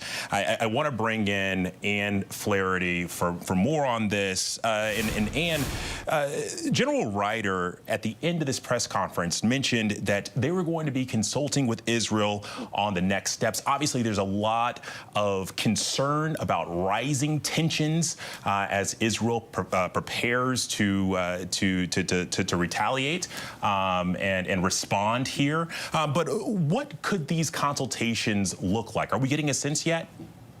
Well, I think the first thing that they're going to try to find out is what kind of damage was done on the ground. We had 20 minutes before these attacks began. We had Israel and the U.S. putting out a statement saying that the defense ministers had spoken and believed that Iran should face serious consequences if they try to attack Israel. Of course, now that those attacks quickly became underway, the Pentagon dialing back that message and saying, look, we need some time to go through this. We need to understand what's happening. You mentioned the 2 destroyers in the region. Those 2 naval destroyers launching some dozen interceptors. We don't know if they were successful. We don't know how many missiles they were able to shoot down. We did hear from General Pat Ryder just now that he does believe that there wasn't significant damage on the ground in Israel. So now what they're going to do is try to take a step back and see what exactly had happened and what needs to happen next. My guess is that Israel will want to respond somehow. And the question becomes, of course, will the U.S. serve in any kind of role, a military support role, in those attacks, or will it simply simply say, you know, what they've been saying, which is we stand by in this region to defend Israel and also to defend our troops. There are 40,000 troops in the region. So that is top of mind for everyone in this building, that they do not want to see attacks on those forces in the region. We just heard from General Ryder saying that they are not aware of any attacks at this point. But, you know, certainly the tension is so high at this point that everybody wants to dial back some of these tensions and see what happens next. Certainly there, Ann, and we also heard from General Ryder. He says we will take necessary steps to defend our people if we are attacked by Iran or its proxies. But to your earlier point about the damage assessments, I want to take this to Nezdeh Katera, who's actually in Tel Aviv right now. I mean, what are you seeing on the ground there? Obviously, U.S. Early reports saying that the damage isn't that great, but I mean, you have a vantage point. What are you seeing there? Yeah, Alex, I mean, I think people were certainly very afraid when this all unfolded. But when it comes to the actual damage, so we know that there were no reported casualties as of now. And when it comes to the actual, you know, damage of buildings and sites, we're still waiting to get the full picture on that. I will tell you, we did hear very loud booms when we were in the shelter as this was all happening. We understand that there are some sites that have been struck, though it's unclear, you know, the extent of the damage to those sites. We know that there were, you know, a number of places in central Israel targeted, military sites that were targeted, and there was kind of video circulating showing, you know, what appears to be kind of explosions in that general area. But again, unclear if those military sites were actually hit, if it was just, you know, interceptions, debris falling. We're still waiting to learn more. We know that Jerusalem was also a big target. Our colleagues there reporting loud interceptions there. So again, still waiting for more details on that front, and of course waiting to see what happens next and what the Israeli response will be. The Israelis have vowed to retaliate. They say they will do so at a time and place of their choosing. Unclear what that will look like. Unclear what the U.S. will advise Israel, whether the U.S. will be on board here. We have seen, you know, just in the last few days, everything going on with Hezbollah and Israel taking out Hassan Nasrallah.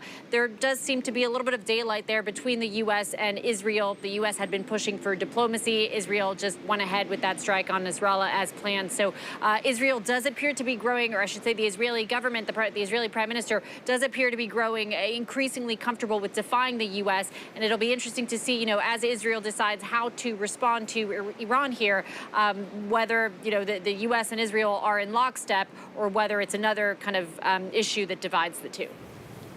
All right. Well, and Nez, thank you for that. Foreign correspondent Marcus Moore is in Beirut. And Marcus, already we're hearing from Iran's president, who basically called out Benjamin Netanyahu on Twitter. He's saying that these attacks were based on legitimate rights. We're also hearing from Iran's supreme leader, who's echoing those sentiments. But I'm curious, for where you are right there, I mean, what's been the reaction on the ground? What are you seeing?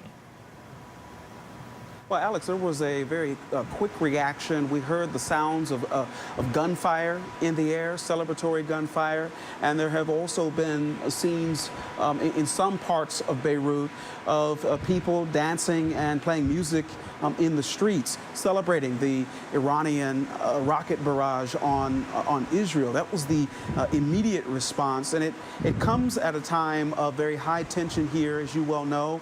Israel has been in the midst of a constant and an ongoing bombardment, not only here in Beirut, but also southern Lebanon, and that continued up through today and through the evening. And so people here have been on edge. Many have been forced from their homes in the southern suburbs of Beirut. And then you had this latest development. And what it really has done, it has certainly escalated or increased the potential for yet another escalation. And Alex, as you know, that's something that U.S. officials and other world leaders have called for the opposite of that. They've called for de-escalation, and they want diplomacy to work. But what we have seen so far is that diplomacy seems to have fallen short. And if I can, Alex, I do want to go back to a point that the State Department made regarding Americans here in Lebanon. We learned from the State Department this evening that there are about 6,000 Americans who have registered with the State Department here in Lebanon as we speak. There have been questions about whether or not the U.S. has evacuation plans for those Americans should they decide they want to leave in the midst of this ongoing crisis. And what we've heard from the State Department and this evening, as you heard from the spokesperson, there are no specific evacuation plans. Instead, the State Department is telling people to follow the guidance, and that includes securing commercial flights while those commercial flights remain available. But Alex, trying to book a commercial flight right now is incredibly difficult. We've talked to Americans who are here. Some of them have expressed some interest in leaving, but they said that their earliest opportunity to secure a ticket stretches out for a couple of weeks. And they say, who knows what could happen between now and then. So we'll have to wait to see, Alex, exactly how that plays out. But there is indeed a lot of concern as we have seen Iran fire rockets at Israel. And now the question is, how will Israel respond to that? And what else will Israel be doing here in Lebanon as it relates to airstrikes and also that ground incursion that's apparently underway in the south? Yeah, Marcus, that was a really good point about the commercial flights. You know, we heard the allusion, the spokesperson alluding to the fact that maybe they would ramp up flights, but still, you're already seeing people that are having to wait weeks to book one. It seems like there's going to be a really, really big backlog for the 6,000 Americans that are still there, possibly trying to get out. I want to swing this over to ABC's Jay O'Brien, who's at the White House. Jay, I mean, obviously, we're hearing responses from the administration. It's pouring out Secretary Blinken earlier today, basically highlighting that this Iranian attack was, in his words, quote, effectively defeated. But what are you hearing from the White House at this moment?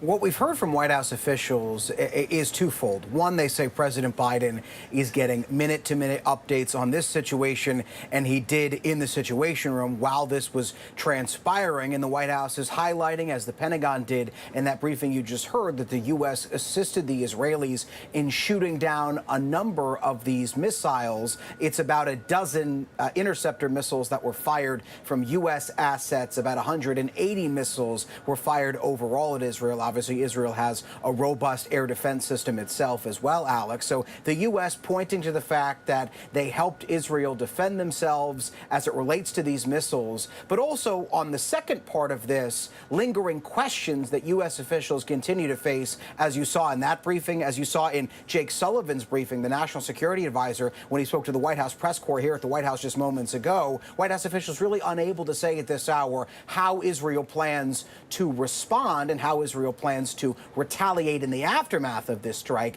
and what role, if any, the U.S. would play in that Israeli operation. Jake Sullivan said that they are in, quote, close, or rather, I should say, ongoing consultations with the Israelis, that those conversations are happening at the military level, presumably between the Pentagon and their counterparts in the Israeli military, as well as between the White House and the office of Prime Minister Benjamin Netanyahu, although it's unclear, and Sullivan was unable to answer this question as to whether or not Biden and Netanyahu plan to speak one-on-one today. So there is this lingering question. What will Israel do, and what role, if any, the U.S. would play in this response? What we've seen from Jake Sullivan on down, though, is U.S. officials say they do not want this incident to spiral into a wider war in that region, while at the same time understanding that Israel has a right to defend itself and has a right to, in a way, retaliate against these strikes.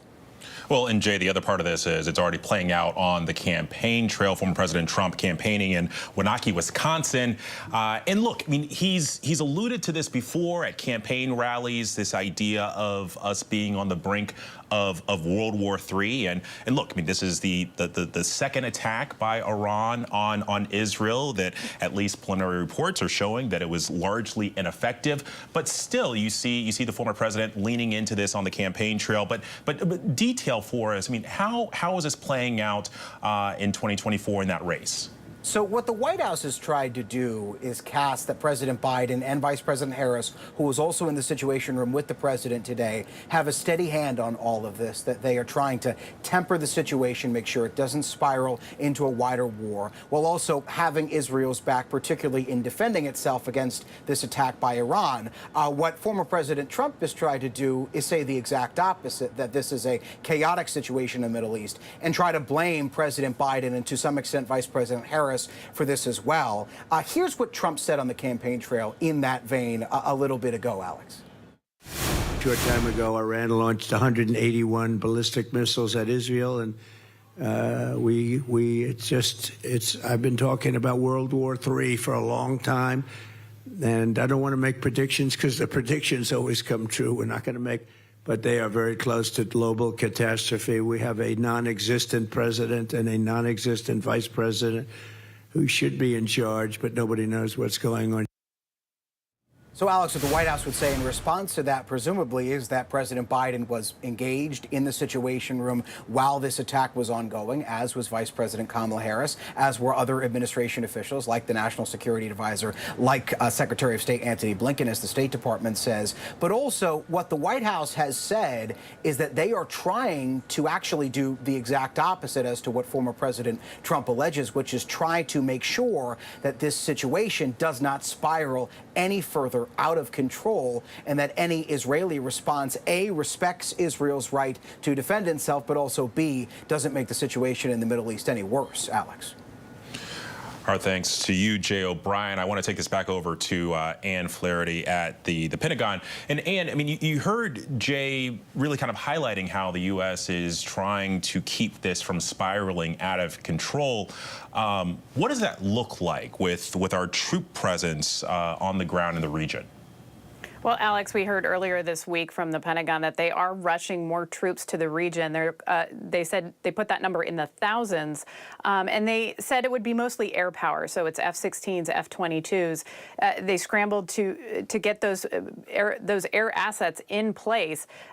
I was told that only some of them were in place when this attack began. That would explain why the U.S. was so frustrated with Israeli military action in Lebanon. They wanted the ability, the advance notice, to have enough troops in the region to protect the 40,000 troops that are already there. So, you know, of course, you saw them scrambling to reinforce those positions. We know that the USS Lincoln Carrier Strike Group was ordered to stay, not to redeploy home. The USS Wasp, a Marine amphibious ship, is being told to stay in the region. All of this to prepare for potential evacuation of Americans, for example, from Lebanon. The U.S. has a stake in this, and they want to be given advance notice by the Israelis so that they can be prepared for these types of events. You know, it does make you wonder if they were fully prepared for this attack, because, as I said, those assets that were being deployed to the region earlier this week, only some of them were in place by the time the attack began to unfold. Thanks for that, and I want to take this back to Inez de la Gatera, who's live for us in Tel Aviv. And Inez, can you put this into perspective for us? I mean, how does today's attack compare to that April 13th attack, which included drones and cruise missiles and also ballistic missiles? I mean, are we able to see any similarities, any differences there? Yeah, Alex, so, you know, I think we had been bracing here in Israel, here in Tel Aviv especially, for some kind of response, either from Hezbollah or from Iran, you know, in the aftermath of the killing of Hassan Nasrallah on Friday. We knew that response was coming. Hezbollah had said it would respond. Iran had said it would respond. We didn't know if it would come from, you know, either of those two actors, potentially Iranian proxies like the Houthis. There was back and forth between Israel and the Houthis over the weekend. In the end, Iran did decide to respond, just as it did back in April. And there certainly are similarities. I mean, hundreds of missiles fired at Israel from Iran. Back in April, you know, 99% of those missiles were intercepted. And so that attack was largely seen as performative. It felt that Iran at that point was trying to send a message to Israel that it could go after Israel if it wanted to, while at the same time fully knowing that those missiles would be intercepted by Israel's air defense systems. And that seems to have happened this time around as well. I will say the big difference difference, though, is the types of weapons that were used. So in this case, we understand it was mostly ballistic missiles, which are, the fastest and, most dangerous kinds of missiles. And so that is, I think, the big difference here. And we heard it from the Pentagon, saying just moments ago that, the fact that you are sending so many ballistic missiles at Israel, even if you know that most of them are going to be intercepted, clearly you're sending those missiles with the intent of causing damage. And so I think that might change things, this time around. And again, just waiting to see what that response will be from Israel, whether the U.S. will get involved, and how that all plays out. Thanks for that, Inez. And real quick, I want to go back to Jay O'Brien because, there's a debate tonight going on, a vice presidential debate. And so, as if there wasn't enough to talk about on that debate stage, this is certainly going to play out in some capacity. But how are you expecting to see it enter that discussion? Absolutely. I mean, given the news of the day, you can expect that this issue is probably going to play a leading role in this debate between J.D. Vance and Tim Walz tonight. And it's interesting because one of the key and stark differences between these two vice presidential candidates, among a lot of differences, are their stances on foreign policy. You see that really significantly when it comes to Ukraine. J.D. Vance has said he doesn't want another single dime of U.S. support to go to Ukraine. Tim Walz has, of course, said the exact opposite. But you also see it as well in the stances of these two candidates on U.S. support for Israel. How much should the U.S. be supporting Israel? How much should they be pushing for a ceasefire? Things of that nature. And so, given the events of today, given the U.S. role in defending Israel and shooting down some of these missiles, but also the U.S. pushing to make sure there isn't an escalation that would lead to a wider regional conflict. Expect this issue to be one in which Walz and Vance clash tonight, given A, the news of the day, but given the fact that B, this is an issue that already these two candidates did not agree on, Alex. All right, our thanks to all of our reporters and correspondents during this breaking news. And I also appreciate you for streaming with us. The news never stops. I'm Alex Perche. There's more news up next.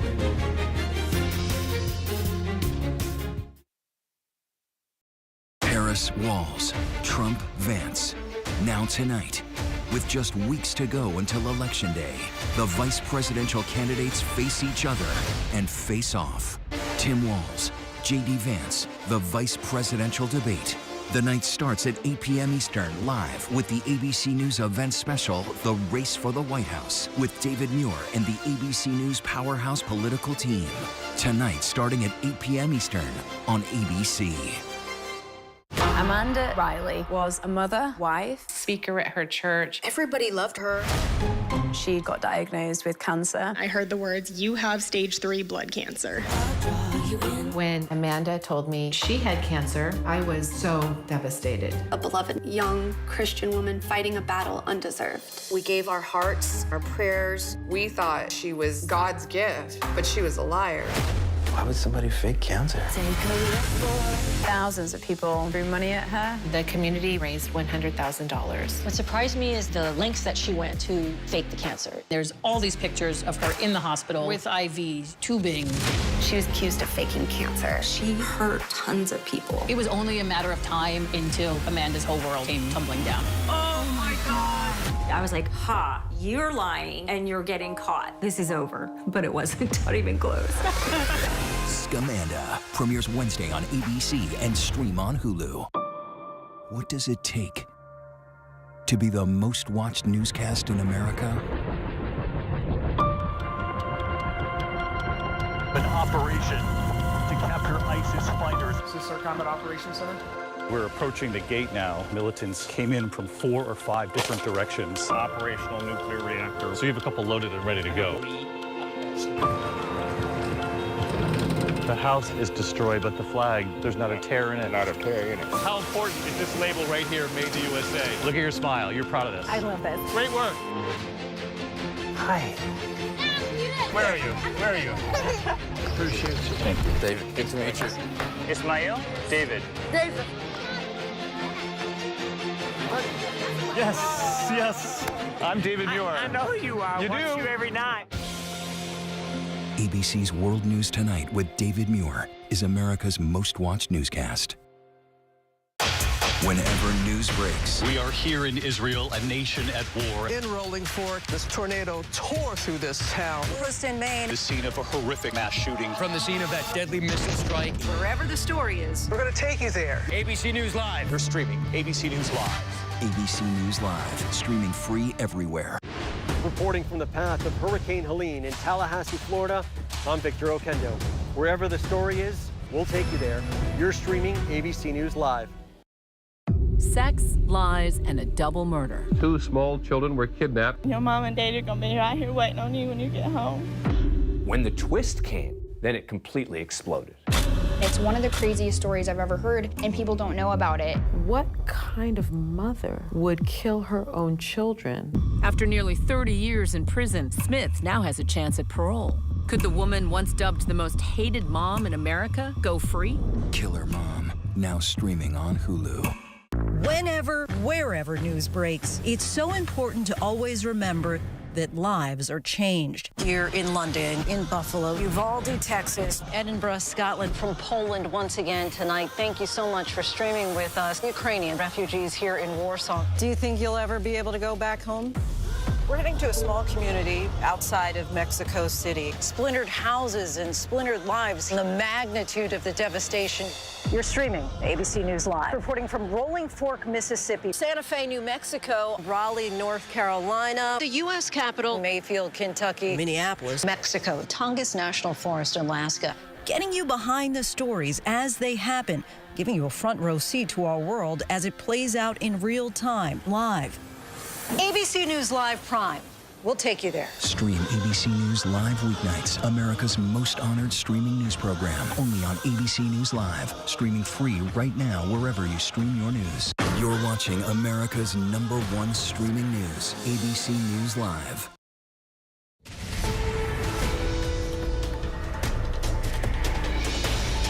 I'm Kate Whitworth here in Los Angeles, and we have breaking news right now on ABC News Live. Israel says it will have a significant response after Iran's massive missile attack on the country. We have some video to show you, and it looks like dozens of missiles flying across the sky over Tel Aviv. That's followed by the sound of explosions. Now, Israeli Defense Forces say that nearly 180 missiles were fired from Iran toward Israel and that most were intercepted. But several hits were identified, and the damage right now is being assessed. The Pentagon puts the number of missiles that Iran fired at about 200. So again, this is developing. President Biden taking to X, posting, quote, "The U.S. is prepared to help Israel defend itself against Iran." Biden saying he and Vice President Kamala Harris are monitoring the attack from the White House Situation Room. Though Secretary of State Antony Blinken also says it appears Israel has effectively defeated Iran's attack. The Islamic Revolutionary Guard Corps confirming responsibility, saying it targeted 3 Israeli military bases around Tel Aviv, adding that the missile attack was a retaliation for recent assassinations carried out by Israel, targeting leaders of Iranian proxy groups. Now, meanwhile, Israeli officials are saying at least 6 people were shot and killed in a suspected terror attack in Tel Aviv. They also say that both shooters were killed by police. I want to bring in ABC News' Inez de la Catera. She's live for us in Tel Aviv. Our senior national policy reporter Ann Flaherty at the Pentagon. ABC's Jay O'Brien at the White House. ABC News national security and defense analyst Mick Mulroy, along with retired U.S. Marine Corps Colonel and ABC News contributor Stephen Ganyard. Thank you all for being here with us. First of all, Inez, I know it's early, but what can you tell us about any possible damage there in Israel? I know they're still assessing it at this moment. Yeah, Kana, so they are still assessing the situation. The good news is that as of now, there are no reported casualties. When it comes to the actual damage to buildings and, infrastructure, it does appear that the damage is limited, but we are seeing videos circulating that does show things like, craters in the road in some areas or, just dust everywhere. We know that military sites were targeted, and there is video circulating showing what appears to be kind of explosions near those military sites, but we are still waiting for word from from the IDF there on what may have happened. They have said there is limited damage, but really, you know, a remarkable night here in Israel. These missiles targeting the whole of the country. There were sirens going off here in Tel Aviv. We had to take cover. We heard those loud booms that we assume were interceptions. We know that, you know, that most of those missiles were intercepted. We know that there were interceptions over Jerusalem. Our colleagues there reporting that they could hear loud booms. And again, we know that Israeli military sites were targeted. The big question now is what comes next. How will the Israelis respond? They have vowed to retaliate. They say there will be consequences, and they say they will respond at a time and place of their choosing.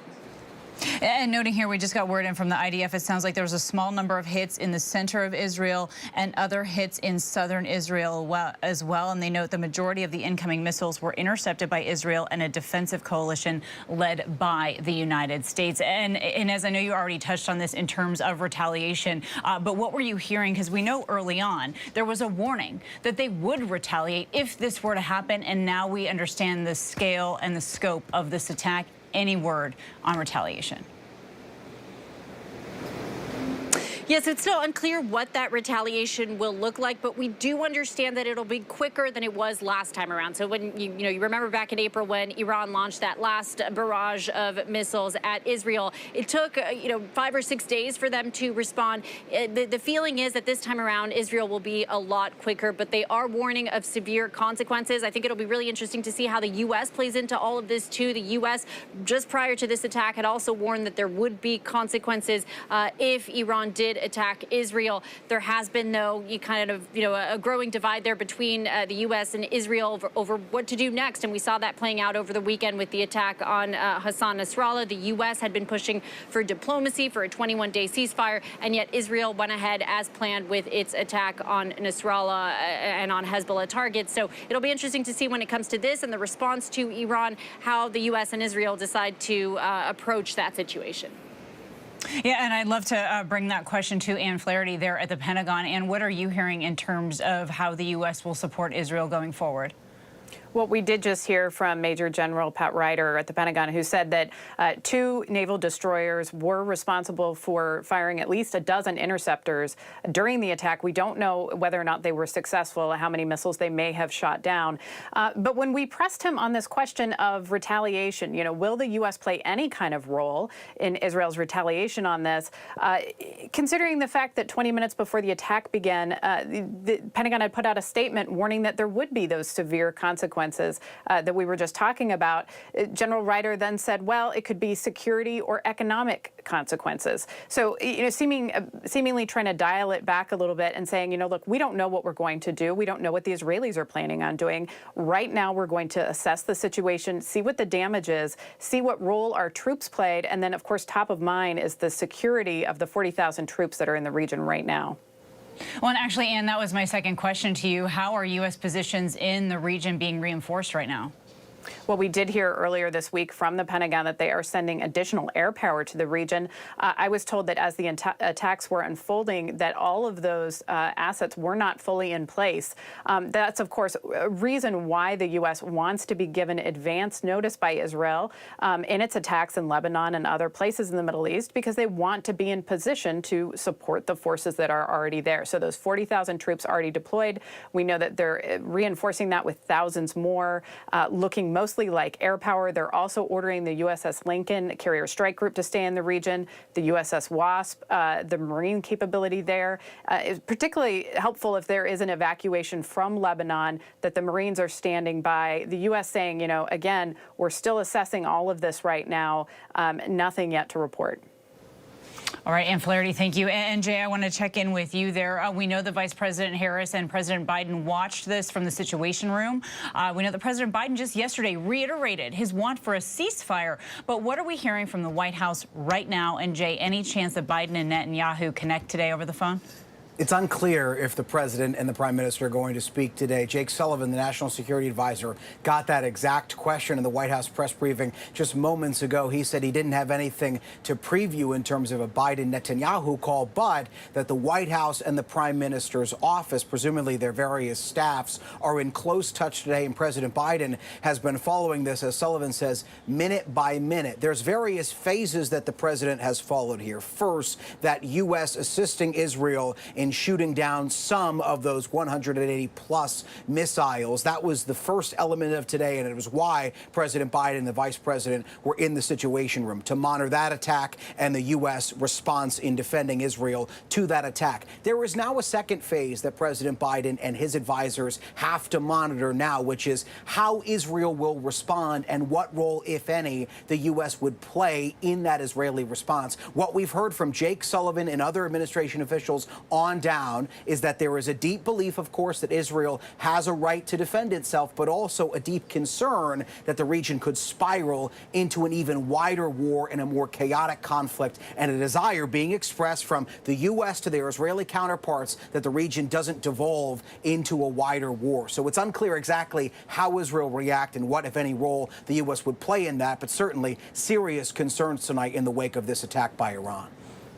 No question. And noting here from the IDF also saying we will respond wherever, whenever, and however we choose in accordance with the directive of the government of Israel. And so, Steve, on that note, in terms of retaliation, is it possible here? Do you anticipate Israel perhaps striking any Iranian oil refineries? And what would the aftermath of something like that look like? Yeah, 100% there'll be some reaction, Kana. I do think that the Israelis did tell the White House earlier that any kind of retribution would include economic targets. So much of the Iranian economy is dependent on oil. Several of their transshipment points are very vulnerable. Karg Island, for one, 90% of all the oil coming out of Iran goes through Karg Island. So it'd be quite easy to take a good bit of the economy of Iran and shut it down very quickly. But remember that the real existential threat to Israel has always been the nuclear program, always been the Iranian desire to build a nuclear weapon. And so if they're going to go into Iran, you would expect that they would also go after some of those nuclear sites. They do not have the capability to go after very deep, hardened sites because they don't have bombers to carry the kind of ordnance required.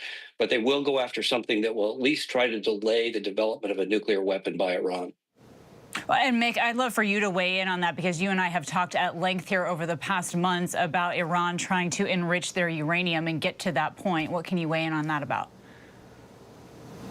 So, Kana, this is one of the big risks that Iran took by attacking Israel. This gives Israel essentially a green light, especially from their perspective, to hitting some of these targets that Steve was just talking about. Israel has said over and over again that the economic targets, like the Bandar Abbas port, are actually closer in distance than the port in Hudaydah in Yemen, which they just struck. So they're basically telegraphing that this might be high on the target list. The nuclear side, yes, it would be very difficult for them to destroy their capability, but they certainly could delay it. As Steve said, they could essentially crush the entry points, all the things around there, make it very difficult. And they might just take that opportunity, one, to be able to do this and cause delay, but two, to basically be a test run for when they think they're fully capable, if they feel like they need to actually do devastating damage to the nuclear program.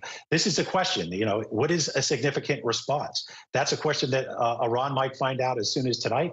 And they're also probably wondering, what is severe consequences? As the White House has thrown down that marker, there's a lot of questions about what is severe consequences, because most people would not think that sanctions alone would mark a severe consequence. But these are two things we'll have to see potentially very soon.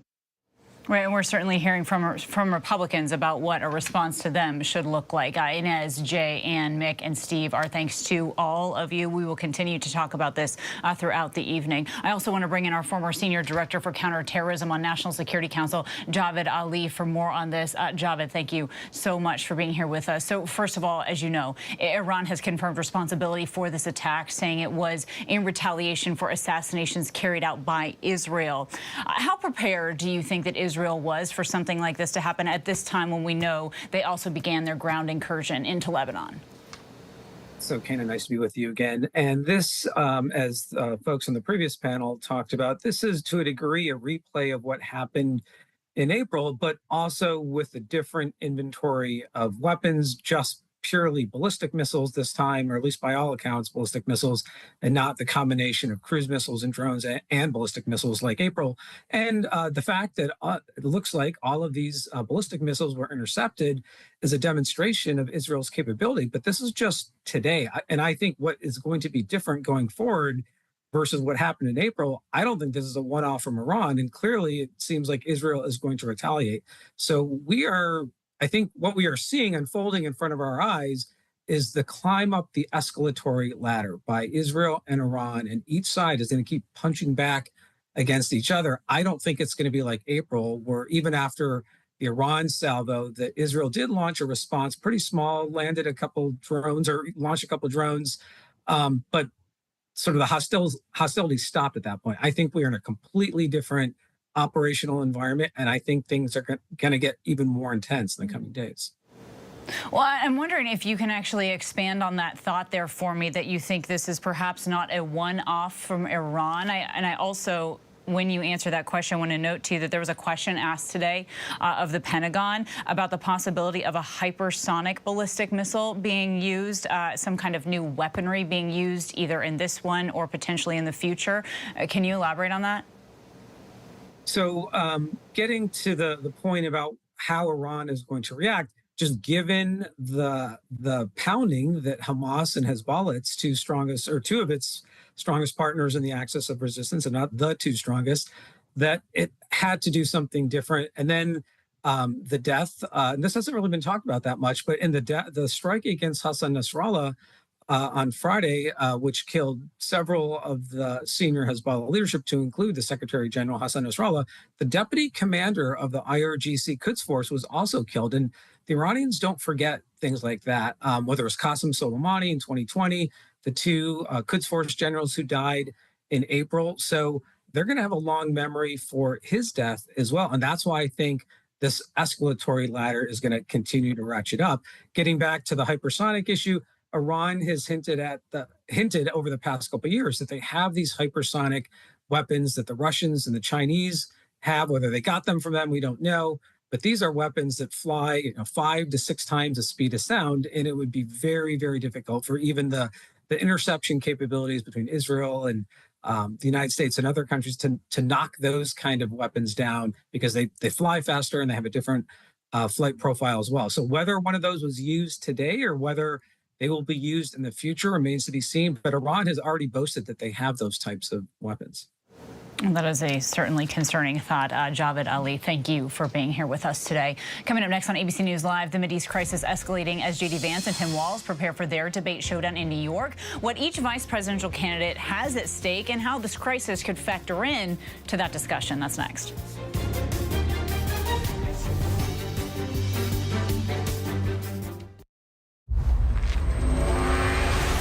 It's not about the fear or the danger or the risk.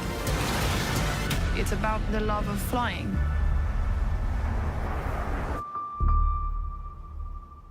David Muir, ABC's World News Tonight, the most watched newscast in America, and honored with the Emmy Award, winner for Outstanding Live News Program. More Americans watch World News Tonight with David Muir than any other newscast. Did you kill Mary Yoder? Sorry. No, I did not kill Mary Yoder. Little Miss Innocent. I know it wasn't me. So if it wasn't me, who was it? Only on Hulu. Tonight, with just weeks to go until Election Day, watch the vice presidential debate live on ABC. The night starts with the ABC News special, The Race for the White House, with David Muir and the ABC News political team. Tonight on ABC.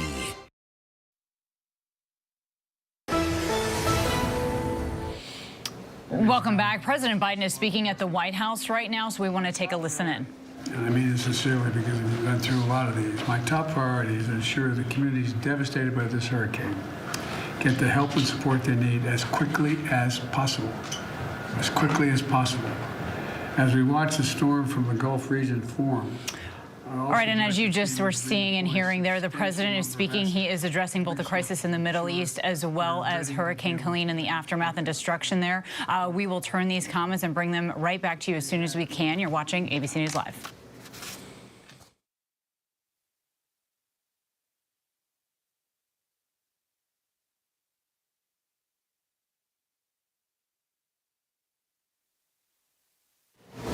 And earlier today, former President Trump told the crowd at a campaign event in Wisconsin that the world right now, in his opinion, is spiraling out of control. A short time ago, Iran launched 181 ballistic missiles at Israel, and I've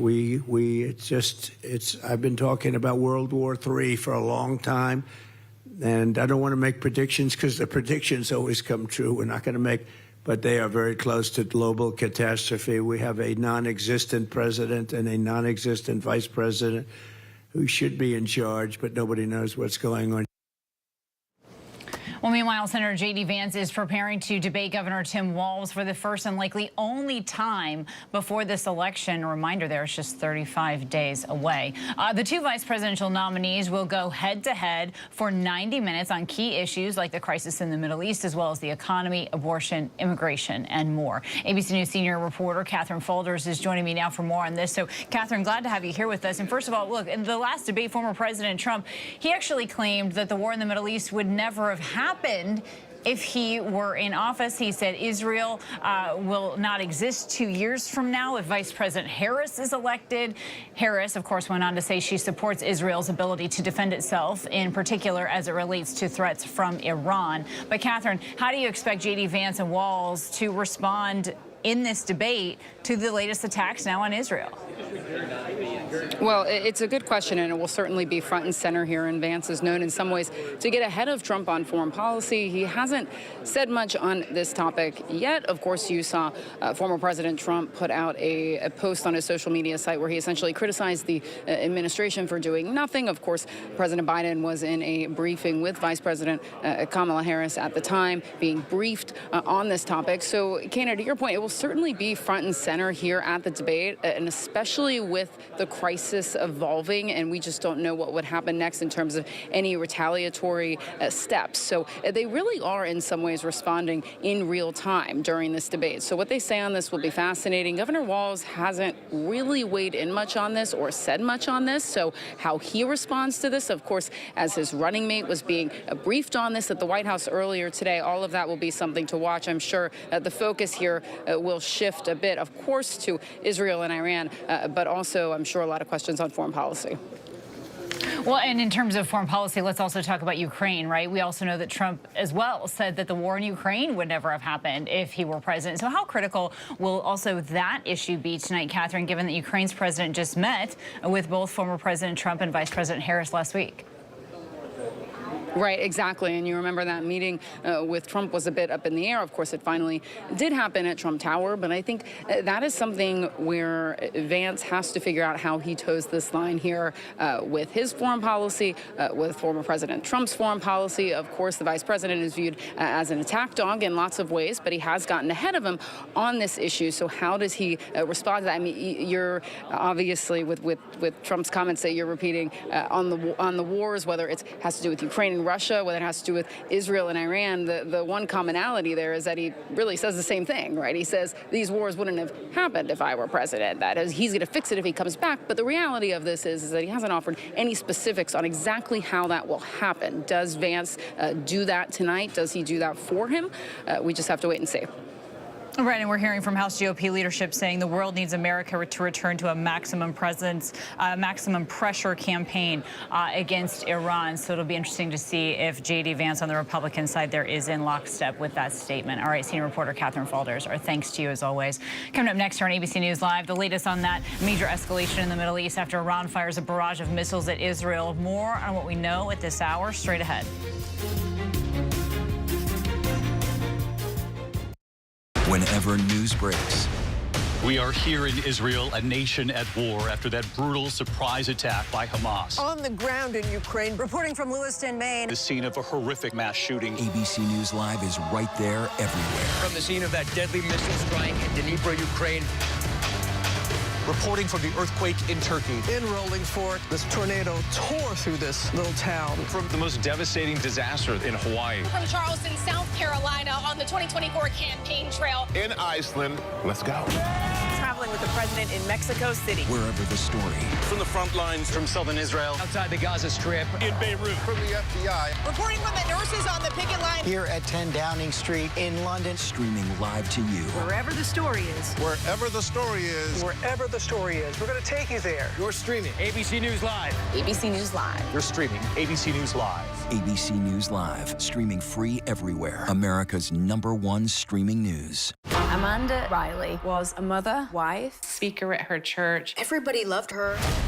She got diagnosed with cancer. I heard the words, "You have stage 3 blood cancer." When Amanda told me she had cancer, I was so devastated. A beloved young Christian woman fighting a battle undeserved. We gave our hearts, our prayers. We thought she was God's gift, but she was a liar. Why would somebody fake cancer? Thousands of people threw money at her. The community raised $100,000. What surprised me is the lengths that she went to fake the cancer. There's all these pictures of her in the hospital with IV tubing. She was accused of faking cancer. She hurt tons of people. It was only a matter of time until Amanda's whole world came tumbling down. Oh my God! I was like, ha, you're lying and you're getting caught. This is over. But it wasn't, not even close. Scamanda premieres Wednesday on ABC and stream on Hulu.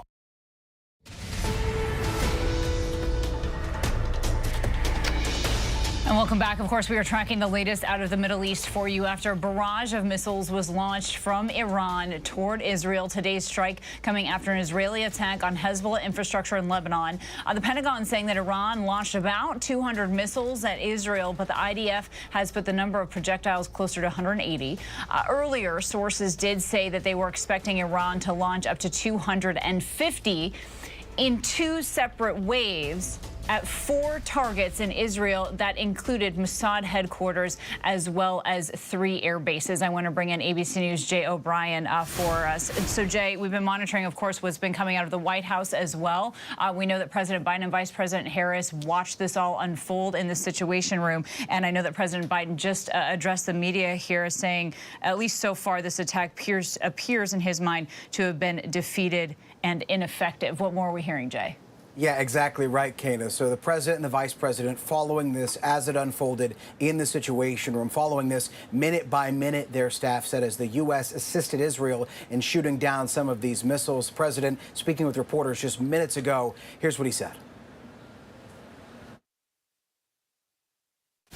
Before I began, I wanted to say a few words about Iran's missile attack on Israel today. At my direction, the United States military actively supported the defense of Israel, and we're still assessing the impact. But based on what we know now, the attack appears to have been defeated and ineffective. And this is testament to Israeli military capability and U.S. military. It's also a testament to intensive planning between the United States and Israel to anticipate and defend against the brazen attack we expected. Make no mistake, the United States is fully supportive of Israel. And I've spent the morning and part of the afternoon in the Situation Room and meeting with my whole national security team and consulting with the Israelis indirectly because in terms of their impact on us. And the national security team has been, as I said, in constant contact with Israeli officials and their counterparts, and is going to continue to be brought to me throughout the day. We need to be all working together. That's the new coordination we have going.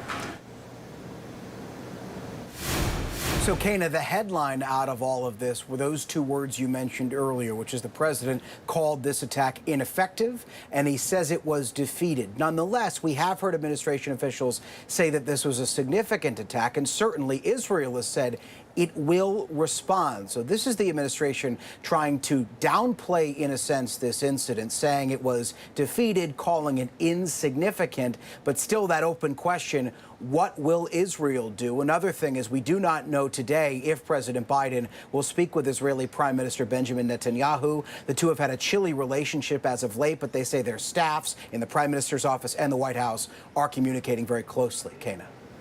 All right, Jay O'Brien, our thanks to you, and thank you for streaming with us. I'm Kana Whitworth, and we have a lot more news ahead here on ABC News Live. Complete breaking coverage of the escalating crisis in the Middle East and Iran's retaliatory missile attack on Israel. Also tonight, we'll have full team coverage of the CBS News vice presidential debate between Governor Tim Walz and Senator J.D. Vance starting tonight at 8 p.m. Eastern right here on ABC News Live.